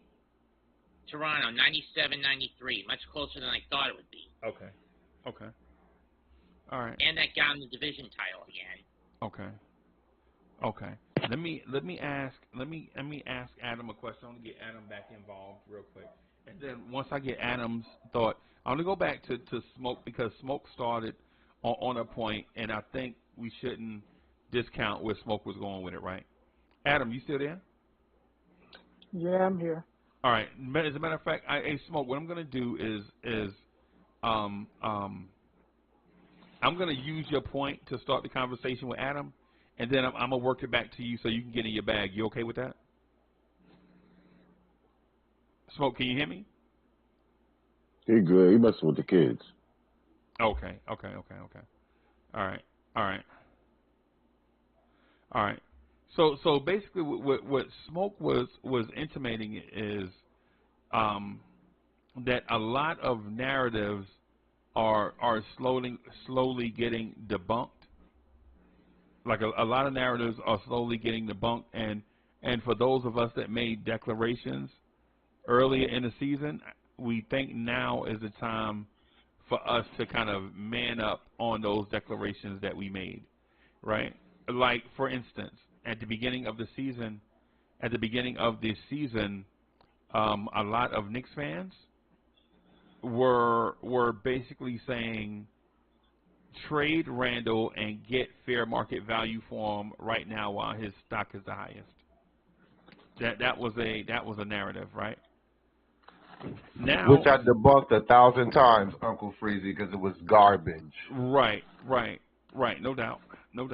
And so now that the season is winding down, and this is for Adam, now that the season is winding down, are there some things that you said during the course of the season that respectfully, and I say respectfully now, do you like to walk back because things turned out differently than what you anticipated?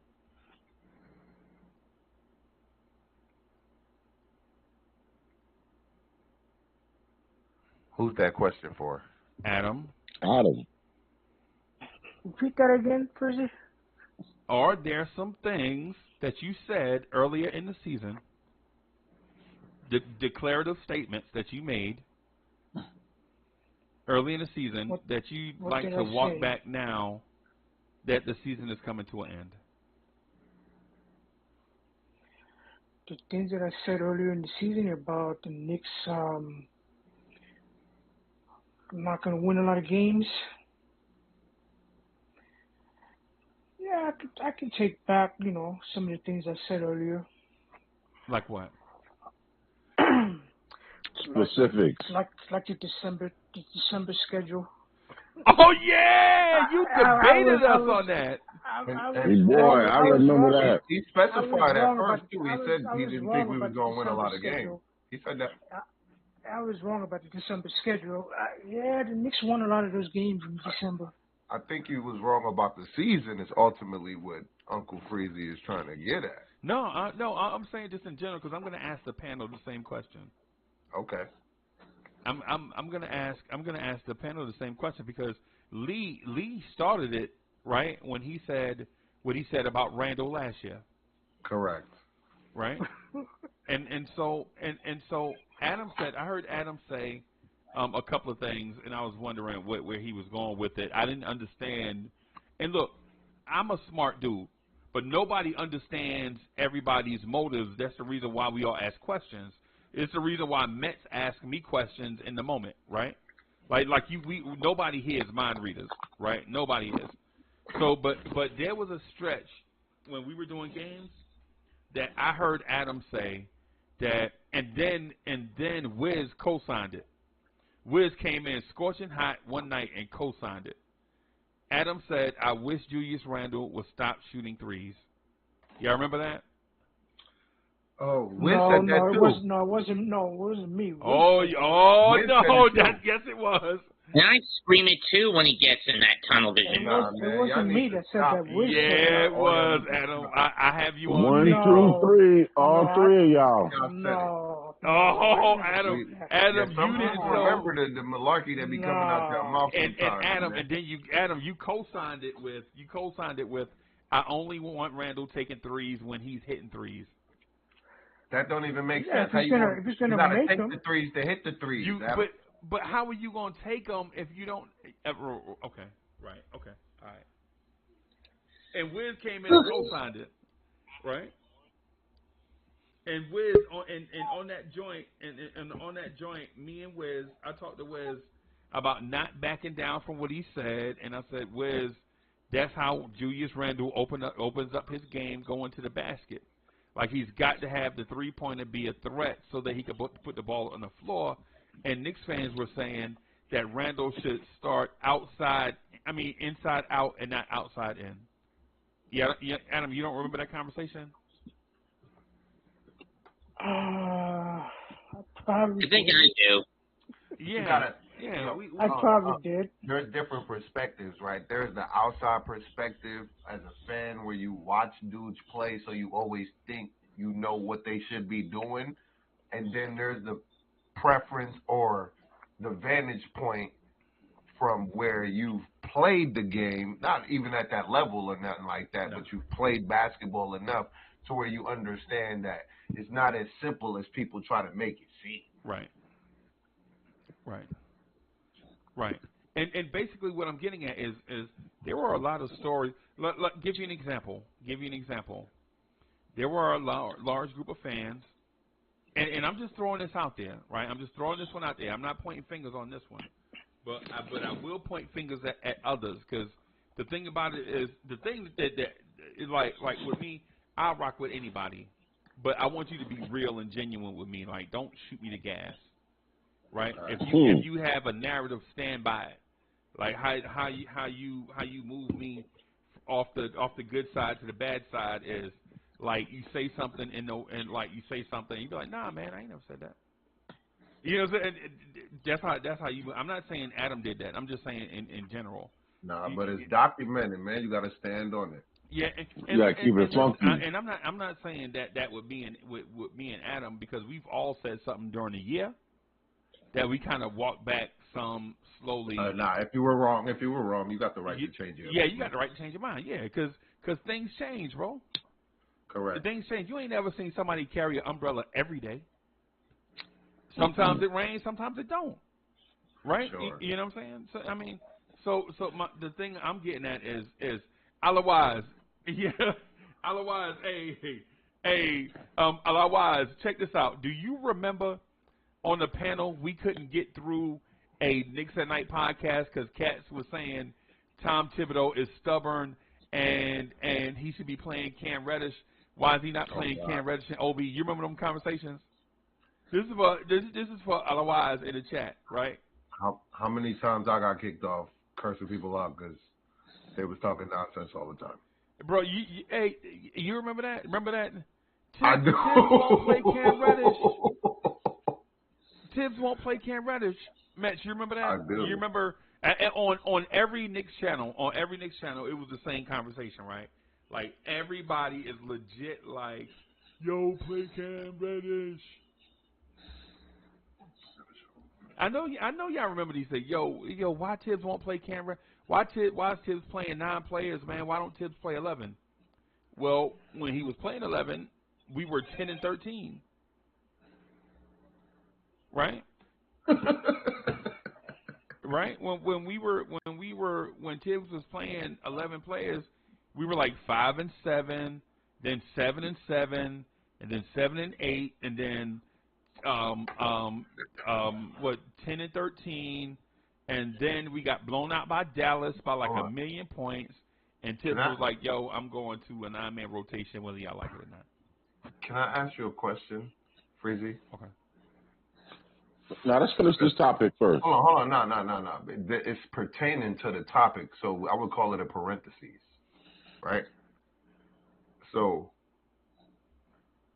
where's been the Cam? If you ain't brought it up, ain't nobody talks about. I ain't heard Cam name pertaining to the Knicks in like 2.5 months. Right. Because Josh Hart, yeah. And hold on, I'm going somewhere. I'm gonna land my plane. My point is, this is how finicky, hot and cold a lot of the fans are, right? Because you could tell that, all right, he's on the team, so you want to contribute to him to winning, but it's always just speculation. It's never, oh, that dude is contributing, so he needs to play. You know what I mean? I think the only hypothetical dudes got right was Grimes, probably defensively, and if he gets more opportunities to shoot, he can play a lot better. He can score a lot more. I definitely believe that. So I give Knicks fandom that. Okay. What I would say is I think everybody made statements like that early in the year, and as the season played out, I think ultimately what a lot of us should say.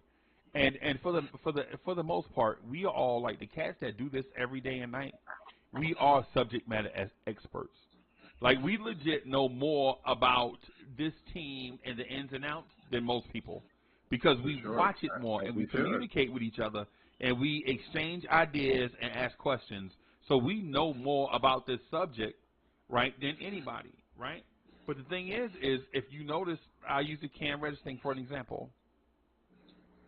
Tibbs wasn't playing Cam, right? It wasn't because Tibbs didn't want to play a small forward off the bench. It was because he felt like Cam Reddish wasn't the guy. They traded for Josh Hart, and Josh Hart got here, and he immediately cut into R.J. Barrett and Quentin Grimes minutes. Correct. Right? And if you notice, and Lee, if you notice, if Cam Reddish was doing that when he was here, he would have been that guy getting all those minutes cut into Quentin Grimes and R.J. Barrett's minutes, but he's not. Facts. Right? And I like Cam, by the way. I like Cam. I just figure Tom Thibodeau does at least know a little something about basketball. I mean... You're correct. All right. Continue. You're correct. Continue. Drop that monologue. Freezy. Continue. Yes, sir. Ready? Yes, sir. Okay, so I'm the first to say two things. First, I wish I was the first to say here are all the things I said before, which I'd like to say about most of us Tibbs. I will defend the Randle thing because Queen and I actually discussed this a lot on her show. She and I, our philosophy of what Randle was, when you're not hitting your threes early, go back to your bread and butter because you're so good at it. It was not stop shooting threes. I'm gonna go back and get your shows. And I said over the weekend. I'm not going to let you get away with that, bro. Wiz. The first I'm going to say, we've argued a thousand times, but first I never do have one absolute. thing to say. Here's why. I never. Hey, let him go. But I got to say one thing. I don't speak in absolutes. Smoke. 1 second. I do not speak in absolutes. Okay. So I'm making an absolute statement right now that I never speak in absolutes. My pet peeve about people is saying, "Oh, he'll never," or "she'll never," or "he always." I never speak in absolutes. That's my pet peeve about people is saying absolutes. So I'd always go to somebody. You can't say he'll never because you don't know what's going to happen next week. Correct. So I never go stop shooting threes. I say alter your game. Now the part about him going inside out first, that hands down, it's working for him. I'm not going to say stop doing it, but I prefer that he does vary. And I'll never back down on that one. So that's something I don't know if I should say I was wrong because I still haven't seen him do an inside out first and what that would look like. I know his outside in game is working for Randle. It's almost like telling, Hold on. Can I respond real quick? Smoke. Let him finish, bro. Let him finish. Let him get this thing out. We got time, bro. We ain't going nowhere. Right. So it's almost like saying, that sky hook that Jabbar. I wish you'd take some jump shots. When your sky hook is off, take some jump. That's basically what I'll be saying if I said that about Randle to say stop shooting threes because he's obviously a gifted 3-point shooter. I mean not gifted in the sense of, obviously for power forward. He's a very good 3-point shooter. Justifiably, I wasn't scared about him going to the 3-point contest. I know he's got that shot in his bag. So I was saying when I see him. I always preface it by saying, when you go 0 for 5 or 1 for 6, man, he was shooting one game. He was shooting 80% from inside the arc. You're 1 for 6 tonight. And then 1 for 6 from outside. And I said, man, I wish he would just keep on going inside and then come back out when he starts to get inside on the inside and start calling it out. It was never a stop shooting threes. So that absolute is a statement I just don't do it. It's one of my pet peeves. You sound offended, Wiz. In a sense, because it's one of my pet peeve is like it's almost like when I'm a pet peeve against a certain thing, and I'm saying I don't know, I can't stand that, and you go, oh, you did it. I'm like, why would I do this? Number one thing I don't like the most. Now I didn't say trade Randle, Smoke. I said trade Randle. I wanted to trade Randle last year. See. No question. Hey, Wiz, let him respond to you. Okay, but go ahead. Go Smoke. First off, I got that Uber. Is you picking me up in 15 minutes? 20. I'm gonna be late. I'll be 20 minutes from now. I wanted to start with that. I've been holding that for a minute. I don't do Uber. I do DoorDash. No, your food. Okay. I think your food, right? Yeah. Otherwise, I'm still waiting on my. But Wiz, I gotta call you out. Go ahead, man, because I've heard you, man. You my man's in them. Yes. You my guy. But you said trade Randle. Hands down, yes. You've been in the OB. You've been in the OB hive. Guilty.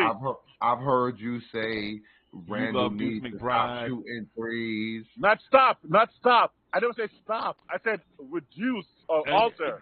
Wiz, let me ask you this because the way that you said it, Smoke. I'm sorry, I don't want to interject. No, but the way that I heard it is that you wish Randle would stop shooting threes.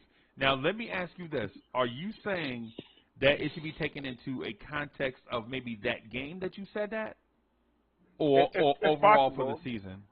It's a possibility if it was during a game and I saw him went 1 for 6 or 0 for 5 or something, and I said, "Dude, stop taking those threes, man. Your twos are hitting." So that was maybe a possibility, like maybe a game-to-game thing. It's a possibility that happened during a game. Okay. But in context of Randle shooting, I always like Randle's full range of his game. I hate one-dimensional players. I love guys. Even right now at Obi, I wish Obi take some mid-range.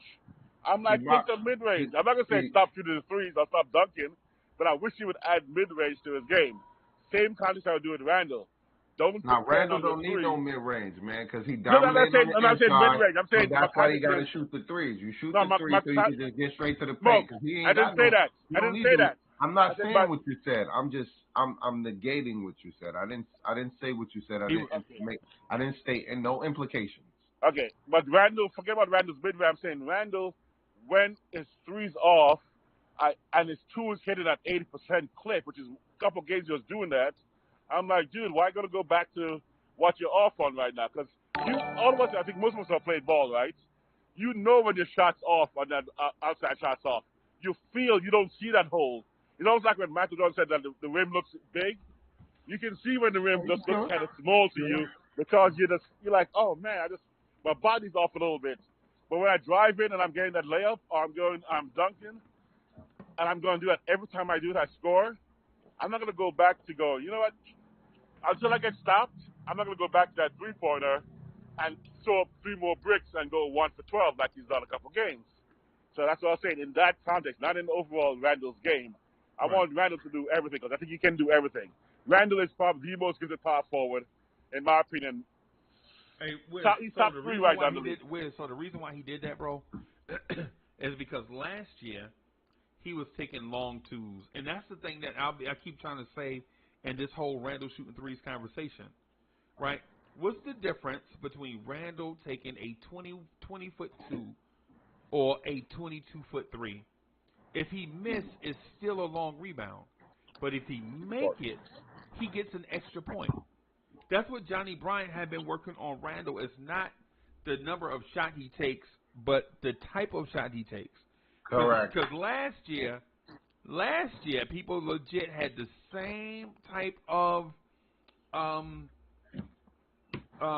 No, it's not the same, Freeze. Yes, it's it not is. the same. It's exactly the no, same. No. Yes, Let me push back a little bit because of the simple fact that they were saving. They were no. Yes, I'm not going. No, we're not going to just skate over. Smoke, I know basketball, bro. I know what I'm saying. I'm not saying you don't know basketball. I got glasses on. I know what I'm looking at. Bro, what I'm saying is Randle shot. Listen, hear me out on what I'm saying. Last year, when Randle was taking those mid-range shots and was holding the ball when he was double-teamed, people complained. Right? But it was a different type of vitriol for him. But okay, maybe so. But what I'm explaining is not the fan part yet. I'm going to get to the fan part. What I'm saying is the shot diet first led to a fan reaction, and in general, what I think it boils down to is people don't like Julius Randle, period. And that's what I was about to allude to. Right, because when he was taking long twos, double team coming, they're like, man, he holding the ball too long, and blah, blah, blah. And I'm like, well, who's he passing the ball to? And they're like, well, Taj Gibson was wide open. Really? It's laughable, though. Randle. It's laughable. That's why I start laughing. Right. That's what I'm saying. When you talking about Julius Randle holding the ball because he not passing the ball to Alec Burks and Taj Gibson, and the year before that, you mad because he not passing the ball to Reggie Bullock? Right, and so this year, instead of putting himself in that situation, Reggie was eating when he was on our team. Reggie was eating. But what I'm saying though is this year the point of attack is at the 3-point line, right? No teams are gonna double team Randle at the 3-point line. That's stupid, right? So Randle at the 3-point line is more dangerous than he was in the painted area because you can double team him with 2 bigs. But you're not double teaming 2 bigs you're not double teaming Randle out on the perimeter with 2 bigs because the floor is spaced, and now Jalen Brunson can do the Brunson burner, RJ Barrett can go to the basket, Quentin Grimes can put the ball on the floor, and all these types of things. But we criticize Randle for moving the point of attack back, but the strategy by everybody watching and those that know basketball is you move the point of attack further away from the rim. Now they can't double team. That's why when we say Randle shouldn't be attacking or shooting threes, it all goes into a thing. No matter what Julius Randle does, people don't like him. That's all I want to say on that. And I want to second that notion, and this is why they called me the president of Randle's fan club, which I gladly wore the tie for. You feel me? I'm gonna dress up in that because I'm standing on it, man. How you the man gonna get you out the dumpster, start averaging 20 and 10 for your team, doing what he need to do, and he's only been here 4 years, so it's a 50-50 record right now, but at this point now he's starting to get real help, and you seeing how it's starting to look. And this is exactly what I was trying to explain to people, man. You got to think long. Y'all think it's so intermediate and short term. Oh, we need to trade for this. Man, those things are not realistic, man. Can we just stick into reality and what's going on and what it is? No, but apparently we cannot, right? We got to go into everybody's bread box and what they got locked in their mind, and we got to walk down that dark alley, right? So that's what it is. Right. But you know something, Nick, Smoking Nick, I'm gonna tell you this right now, and for real, you are so correct. And me as being an older Knicks fan, I should have known better. To be honest with you, and that's why I brought that up in the beginning to start this whole topic up. You understand what I'm saying? Right. So with that said, you know what I'm saying? I don't mind being wrong. I'm grateful that I am wrong. I'm proud to be wrong. You understand what I'm saying about this young man? Now, other than these I agree with that, though. I understand exactly where you're coming from. I agree with that. But my premise was last year was not really about the points and everything like that, but it was more of the leadership issue, which, you know what I'm saying, which we're still dealing with to a minor. Let me finish. Which he's cleaned up majorly, in which we're dealing with now at a minor extent. You understand what I'm saying? Because, you know what I'm saying, last year he had hella blow-ups. But this year, especially at the end, maybe 2 or 3 times he had it. And just because it was a little bit more demonstrative than it was last year, or because he did it with an actual player. You understand what I'm saying? But you know what I'm saying? Corey Lee. I'm not done yet, bro. Stuff happens. And in the heat of the moment, you know what I'm saying, we cannot judge anything.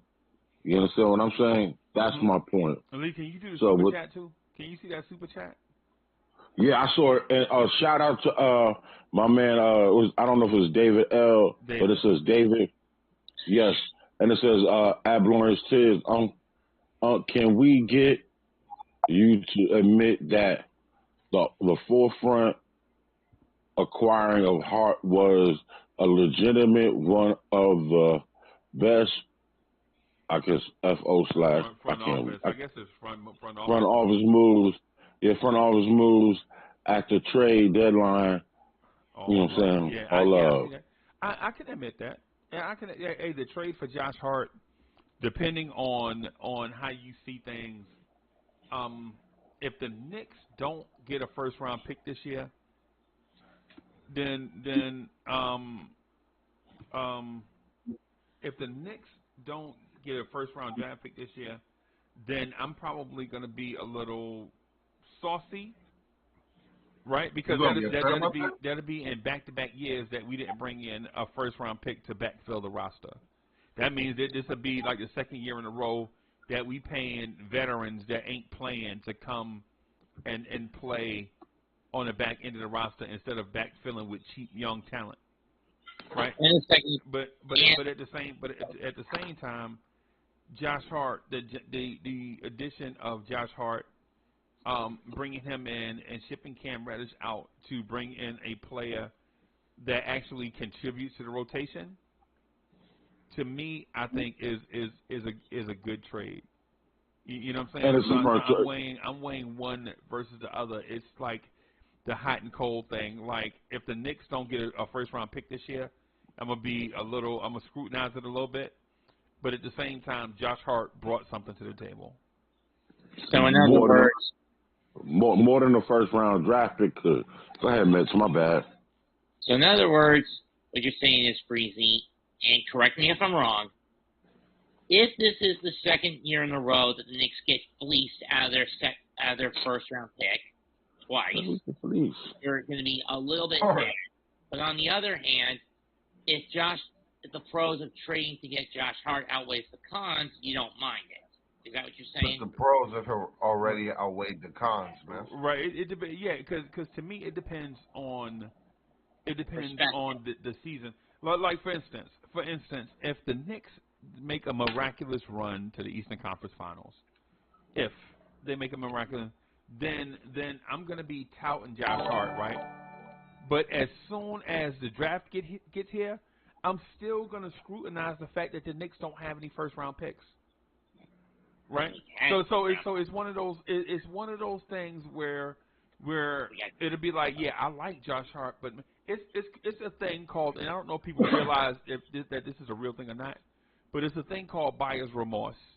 You know how you buy something and you really like it, and then you get it and you're like, damn man, I really paid $400 for a pair of Jordans. Can I ask you a question though, Freezy? Yes, sir. So I've heard of that. Let me ask this question real quick. So, if we, hypothetically speaking, if we did have a draft pick, what range would you want it in? Oh, I don't know. I don't care.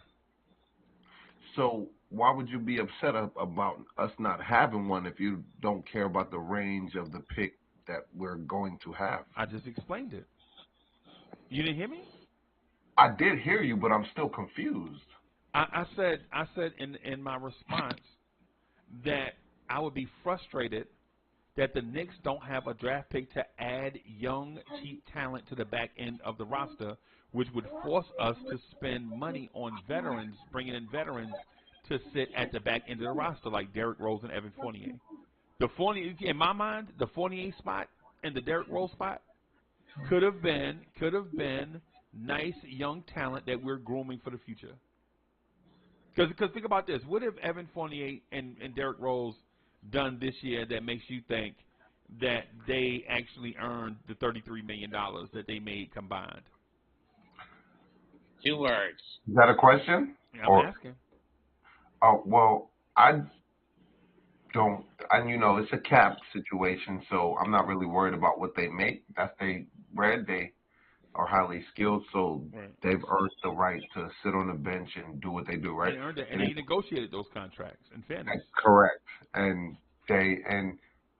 Fournier is the leading three-point shooter on our team, so he can be a weapon if we utilize that weapon. We're just not utilizing the weapons.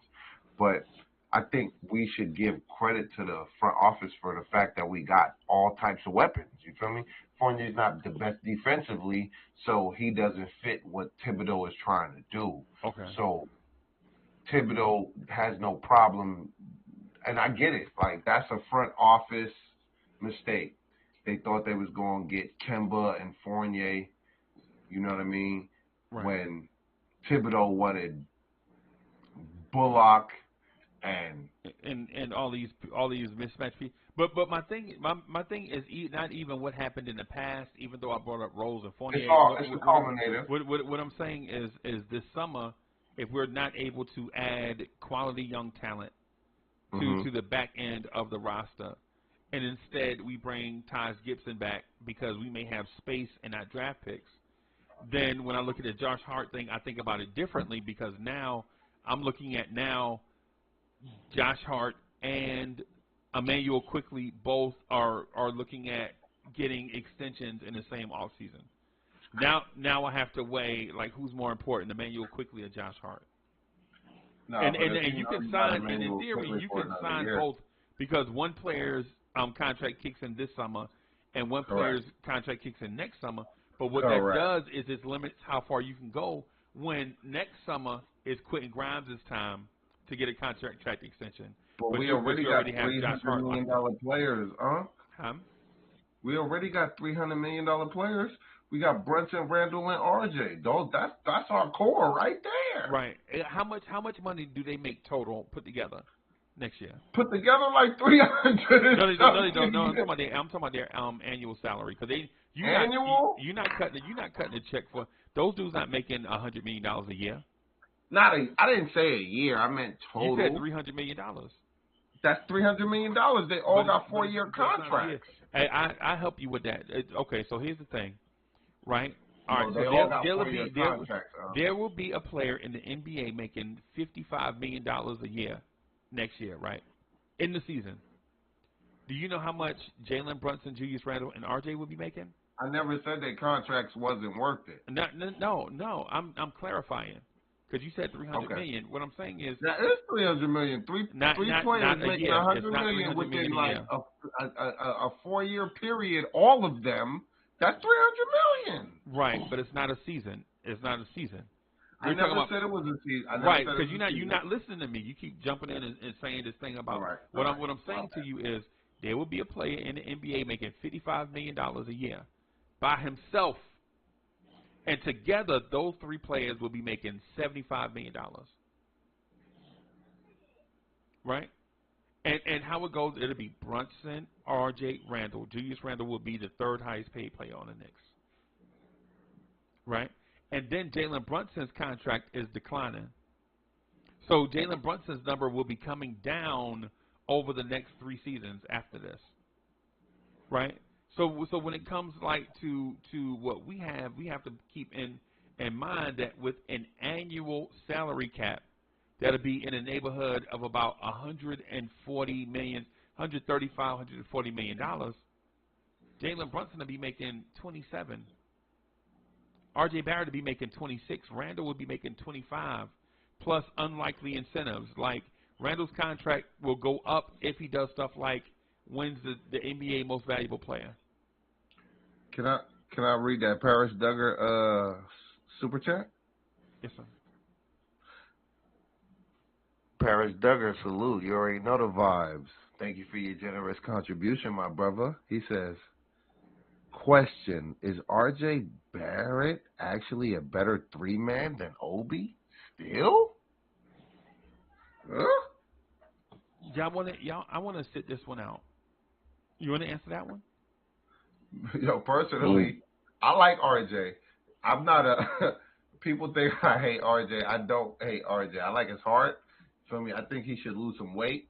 You know what I mean? And get more fit in his shape. He'll move a lot quicker because his lateral quickness ain't the best. Right. But he got that dog in him. And I appreciate anybody that got that dog in them because I got that dog in me. So he could do a lot more, but that's just gym work and stuff like that. Do I think Obi is better than RJ? I do not think that because RJ actually got moves he been working on, and they actually been showing a little bit this year, not major because he inconsistent. It's only about missing. It's not really that he's not doing the moves that he's trying to do. He just can't make every shot that he's trying to make. So I think that RJ is still better than Obi. So, you know what I mean? And it's no question that who's better out of Obi and Randle. Thanks, folks. I gotta laugh at that. Hold on, let's go, Wiz. Come on, talk to me. You know what move I make all the time when I was playing? I would take off from the foul line. First of all, hold on. When you was playing, how tall are you?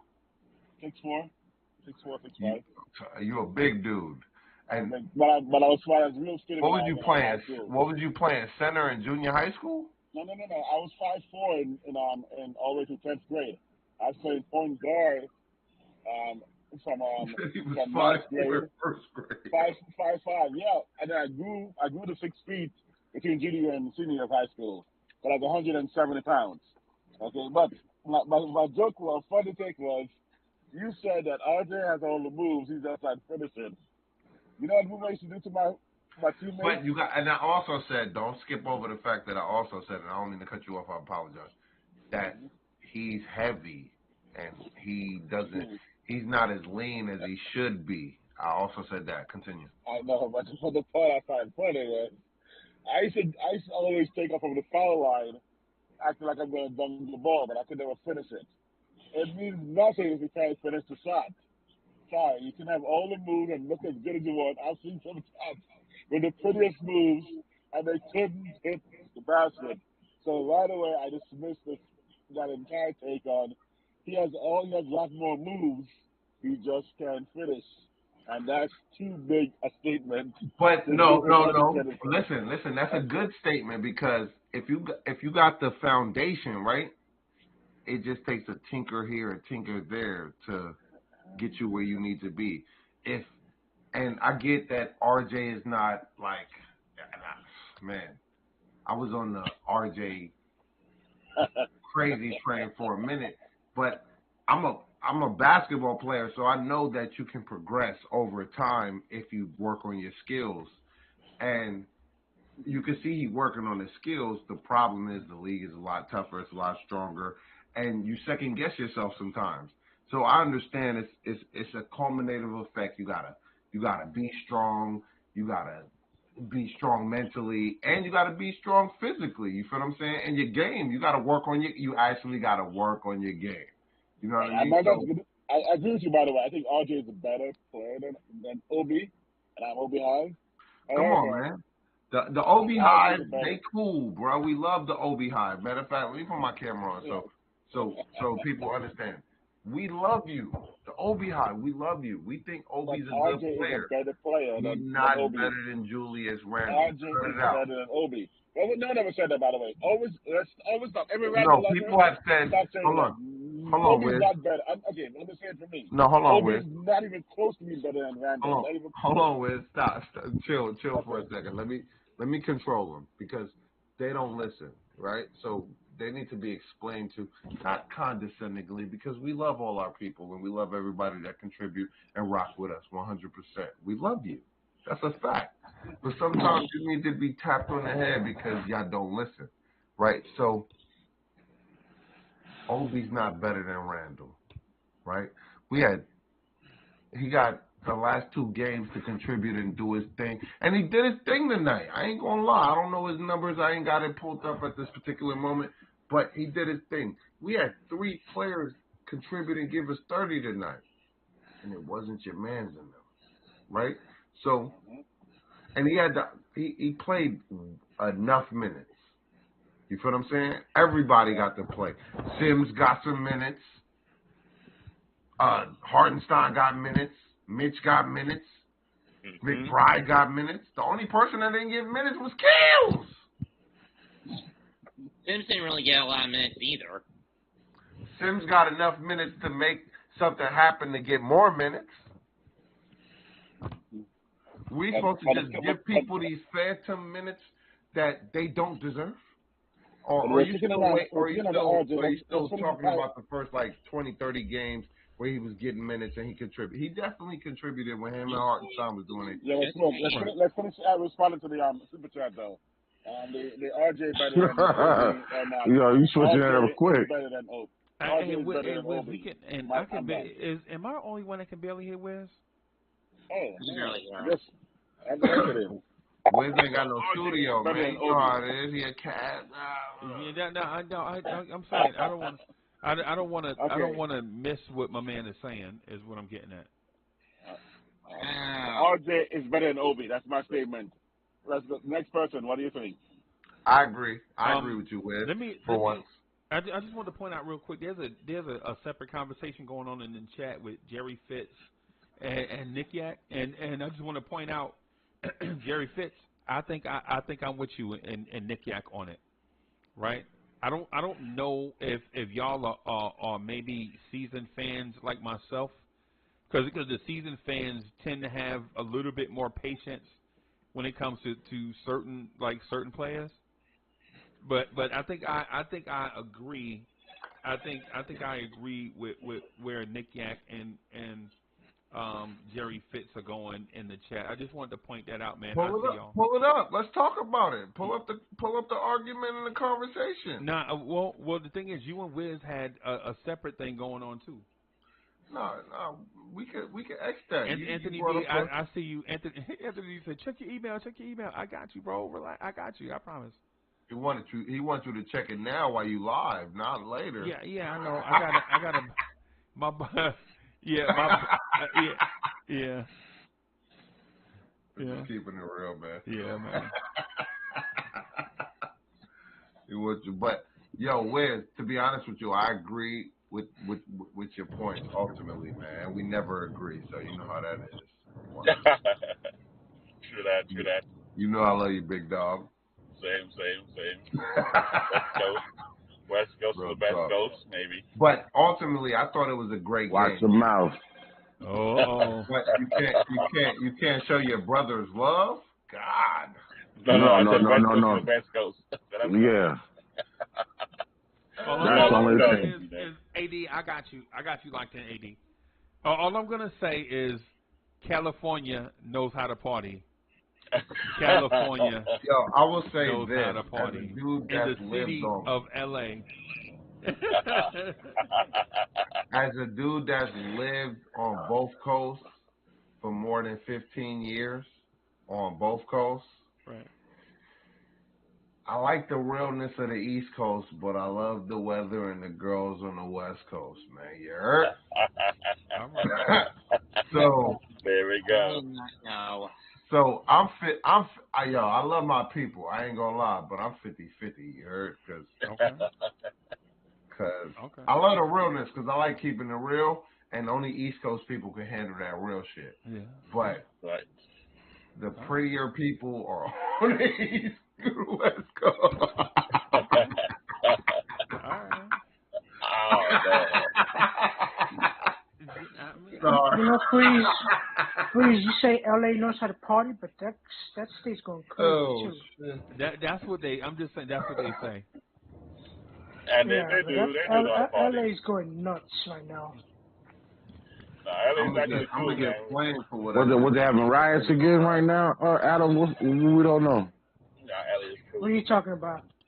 What you just You said? said I they didn't going say to LA. I just said West Coast, man. I didn't say nothing about LA, man. It's only All LA I'm is saying that LA is going wild right now. Mexico. LA, Texas, and Arizona is Mexico, so just be warned.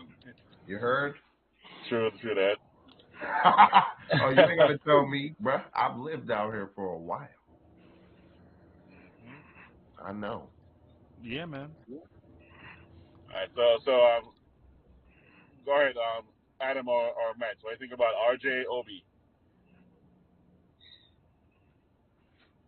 RJ, once again, this year is another step back, but it was a predominant step back in the second half following that finger break. And I'm going to admit that thing was ugly.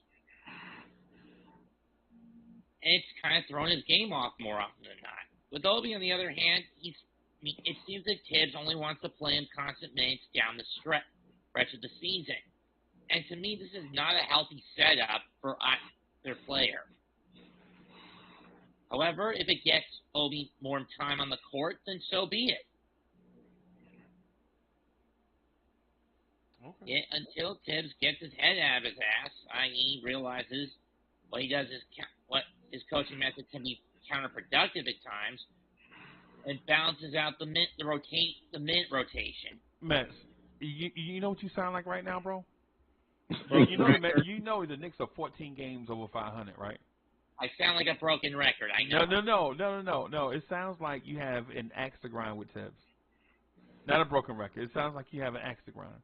And listen, if you have an axe to grind it. Don't hide it. That's my thing. Like if you have an axe to grind with Tibbs, grind the axe. You know what I'm saying? Like my thing is always like if you got something that you want, you know what I'm saying, that if you have a certain thing, right? Let it out. Yes, don't hide it, because I find that to be mad disrespectful to me. If you got something to say about Tibbs, say it, right? You know what I'm saying? Because the thing is when you say Tibbs and stuff and all this stuff, and then we see the results, and the results say that Tibbs is a successful NBA coach. His team was in the playoffs, and these type of things. Yeah, and then you say your thing. It makes it sound like you have an agenda that you scared to address. Right? Talk to him. All right, just hey man, if there's a legit thing out there with you and Tibbs, the axe to grind for me against Tibbs is I get worried with how often these guys get ground with the multiple 30 to 40 minute games. It's gonna if he doesn't quit in that perspective, It's going to wear down the team similar to how it happened in Chicago, how it did in Minnesota. Now, granted, much like here in New York, he's playing with he's got a few pieces that are kind of divas to some, in one way or another. And it's done him more harm than good when he's had to try to rehabilitate them, and at times he coddles them too much, and that's counterproductive, and it's got to stop. That's all I'm asking for the guy to do. I mean, is he a successful coach? Yes, but can he get to the promised land? That's the major question that's constantly buzzing in my head with this guy. Now, can I say something, Mets?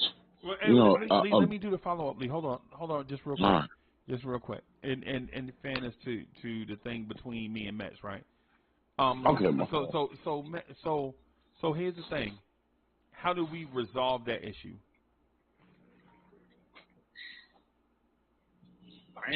Find an assistant coach who can be a lot more sympathetic to the guys he doesn't use, and more or less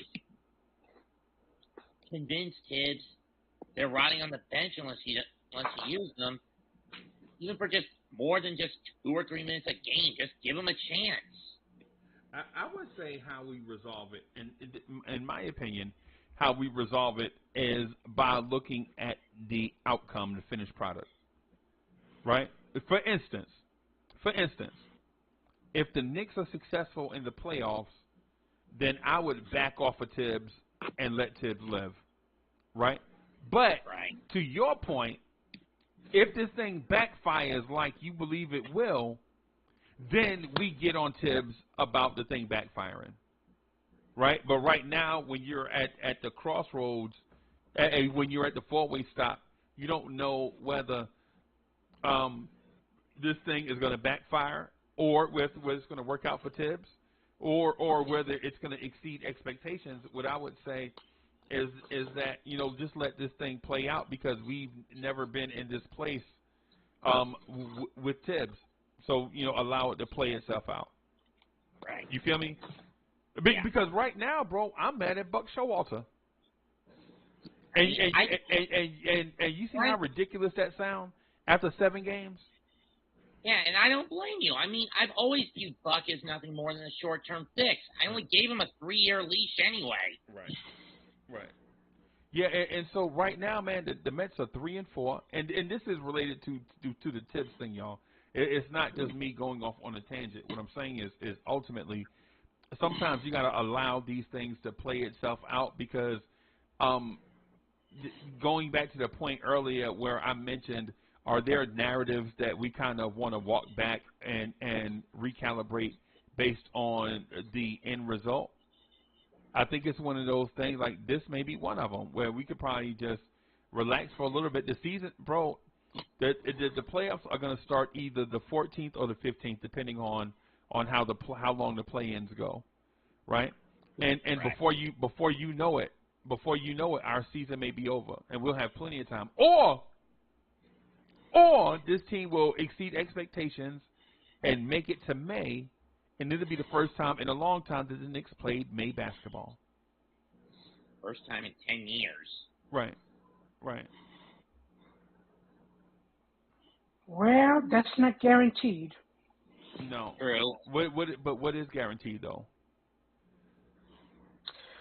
Well, we're in the first round. That's guaranteed. That's guaranteed. Making it to the second round, that is not guaranteed. That is not guaranteed. True. Right.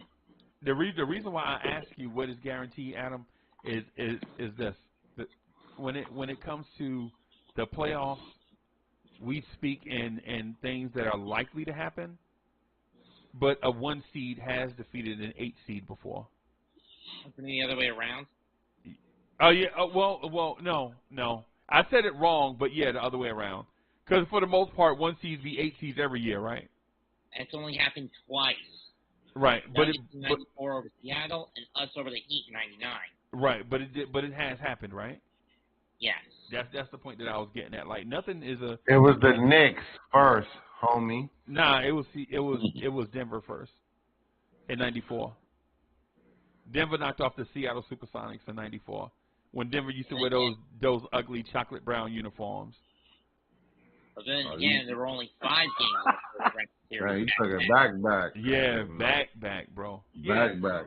So nothing is guaranteed. So the thing with Tibbs, bro, is what I'm saying is this team is at what 14 games over 500. Yeah. With the possibility of finishing. And people are still not happy though. They still not happy though. They're not happy. I feel you. I feel you. That'd be my problem. It's like, yo, what do you want? You ask for this, you get this. You ask for that, you get that. You ask for this, you get that. No, you just like to ask for stuff. I think the problem with Knicks fans like ourselves is we're too entitled. No, entitled to what? Losing? Speak for yourself. Entitled to what? This is the thing that I don't understand. What are you entitled to? Caviar budget, Vienna sausage paper? Come on, basically. Man, Yo, you ain't never had Vienna sausage and grits, bro? What? I love Vienna sausage. That's why I made the analogy. You mean the ones in a can? Those are the only ones. Knicks fans I prefer to like the ones in the hot sauce. Results, man. It's like, man, you gotta calm down and look at things for what it is. Lee, I used Not to for what sell you them want it in to the be. desert for a quarter. Right. I used to fill up a duffel bag with them. And when cats was out there in the desert eating MREs, I'd be like, yo, I walked through the metal detector. It was like, yo, freeze! Relax. It's just sausage, right? Relax. It's sausage. You get about $4 a can, $5 a can for that now out there now. Yeah, man. Out in Cash California. It was out in California, and you know California. No, Fort Irwin. Put a name on it. Yeah. Oh man. It used to be 110 degrees during the daytime and 28 at night. And I promise you right now, with Cash App, you get $5 a can. And don't have no crackers with it. Oh my God. What? And a Newport? See, but the cats don't know nothing about that though. I don't smoke no more. I don't smoke Newports no more, Black and Miles no more, none of that, bro. I'm trying to. But just imagine. I'm trying to get healthy, bro. I'm trying to get to that place. I'm gonna be that 60-year-old man. They like, man, you don't look 60. That's the best thing you can do for you. Yeah, man. Get healthy. Yeah, man. Yeah. So on Adam's tip, though, on Meg's tip, Tibbs hasn't proven himself to me yet as far as because he has to do it for the playoffs. But let me confess my sin. I'm confessing my sin. Oh my God! Here we go. This is the problem, Wiz. You don't be remembering these tangents you be going on.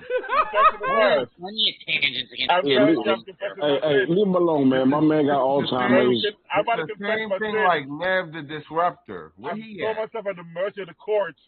I'm trying to dive on my sword, and you won't let me. Can I take myself out? Yes, that's the gentleman. Go ahead, bro. Okay, so my number one mantra last year was Tibbs gotta go. That was my number one mantra last year. Number one. It wasn't Randle. It wasn't RJ. It was Tibbs got to go. And I'm gonna admit that right now, that crow you're eating, I got a little taste of some crow right now. I don't like the taste, but I'm a big proponent of make mistakes, learn from them, admit you're wrong, and grow. So, big mistake about Tibbs was I didn't see him developing the way he's doing right now because I didn't think Tibbs could develop anymore. I thought Tibbs was a veteran who's about to retire, and he's locked in his ways. And I'm seeing some changes in his style in the past couple months. So, Tibbs, whatever he's doing, I'm going to put that out there as I was one of the big proponents. Number two was front office. Again, they're still not passed yet in a level that I want. Just throw a little brag, little flex on. As a straight A student, if I got a C, I would have. My mom would have slapped me. My mom would have slapped. Brooklyn Tech, baby. Brooklyn Tech. Straight A's. Straight A's for how long? Salutatorian. Hold on a second. He's setting up for a soft landing. 97.3 grade point. Average. Where did you go? Tilden? Oh, Brooklyn Tech, baby. Brooklyn Tech. Okay. Come on, man. So I'm where's up asking. to high school?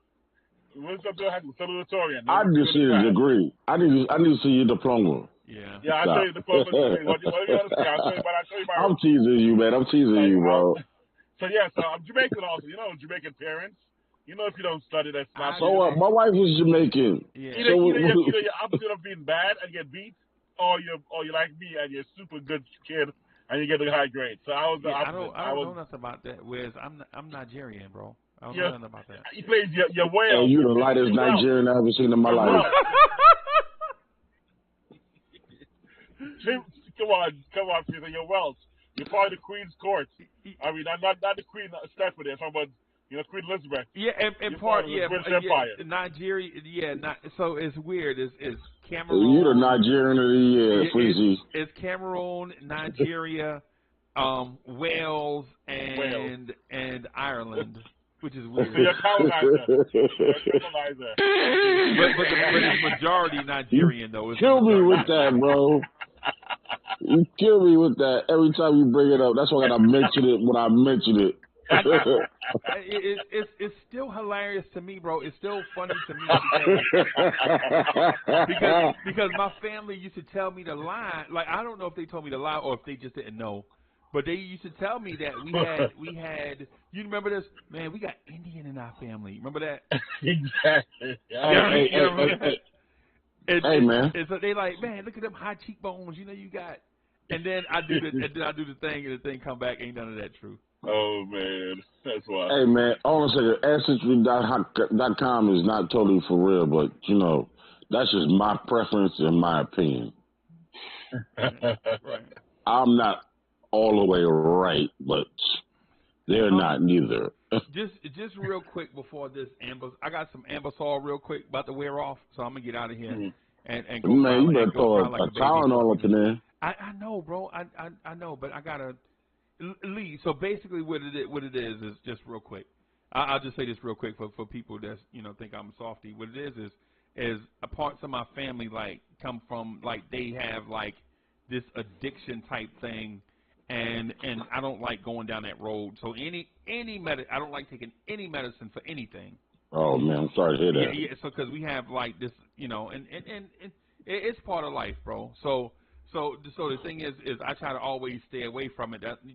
And in a way I try to tough it out, but in a way not tough it out because of what you think. You know what I'm saying? I got you. So people don't try to be a tough guy. No, it's not being tough like that. Not that kind of tough. It's I'd rather, you know where I'm getting at. But anyway. Mm-hmm. Oh, believe me, just like me, because when I took my Achilles, I will not lie to you, they gave me some really high narcotics. Right. High narcotics. And I was like, no, I'm good. I turned them down. Yeah, they offered. Yep. I turned them down all the time, just because of the fact that is because of the possibility. Right. Yeah. You know what I'm saying? Yeah. The possibility, and also too, you know what I'm saying? God has blessed me with a high threshold for pain. Yep. So, but anyway, I didn't mean to have the conversation turn on that. I just wanted to let y'all know. Expound a note. Yeah. So anyway, I'm gonna get out of here. Knicks Morning Drive, maybe. I was thinking about doing the Knicks at Night podcast. I'm not for sure. Let me see what I can do with this thing. I'm gonna hit up Dre, and then if y'all and Dre want to rock, and then Knicks at Night tonight. Yeah, bro. All right, let's rock. Yeah. So yeah.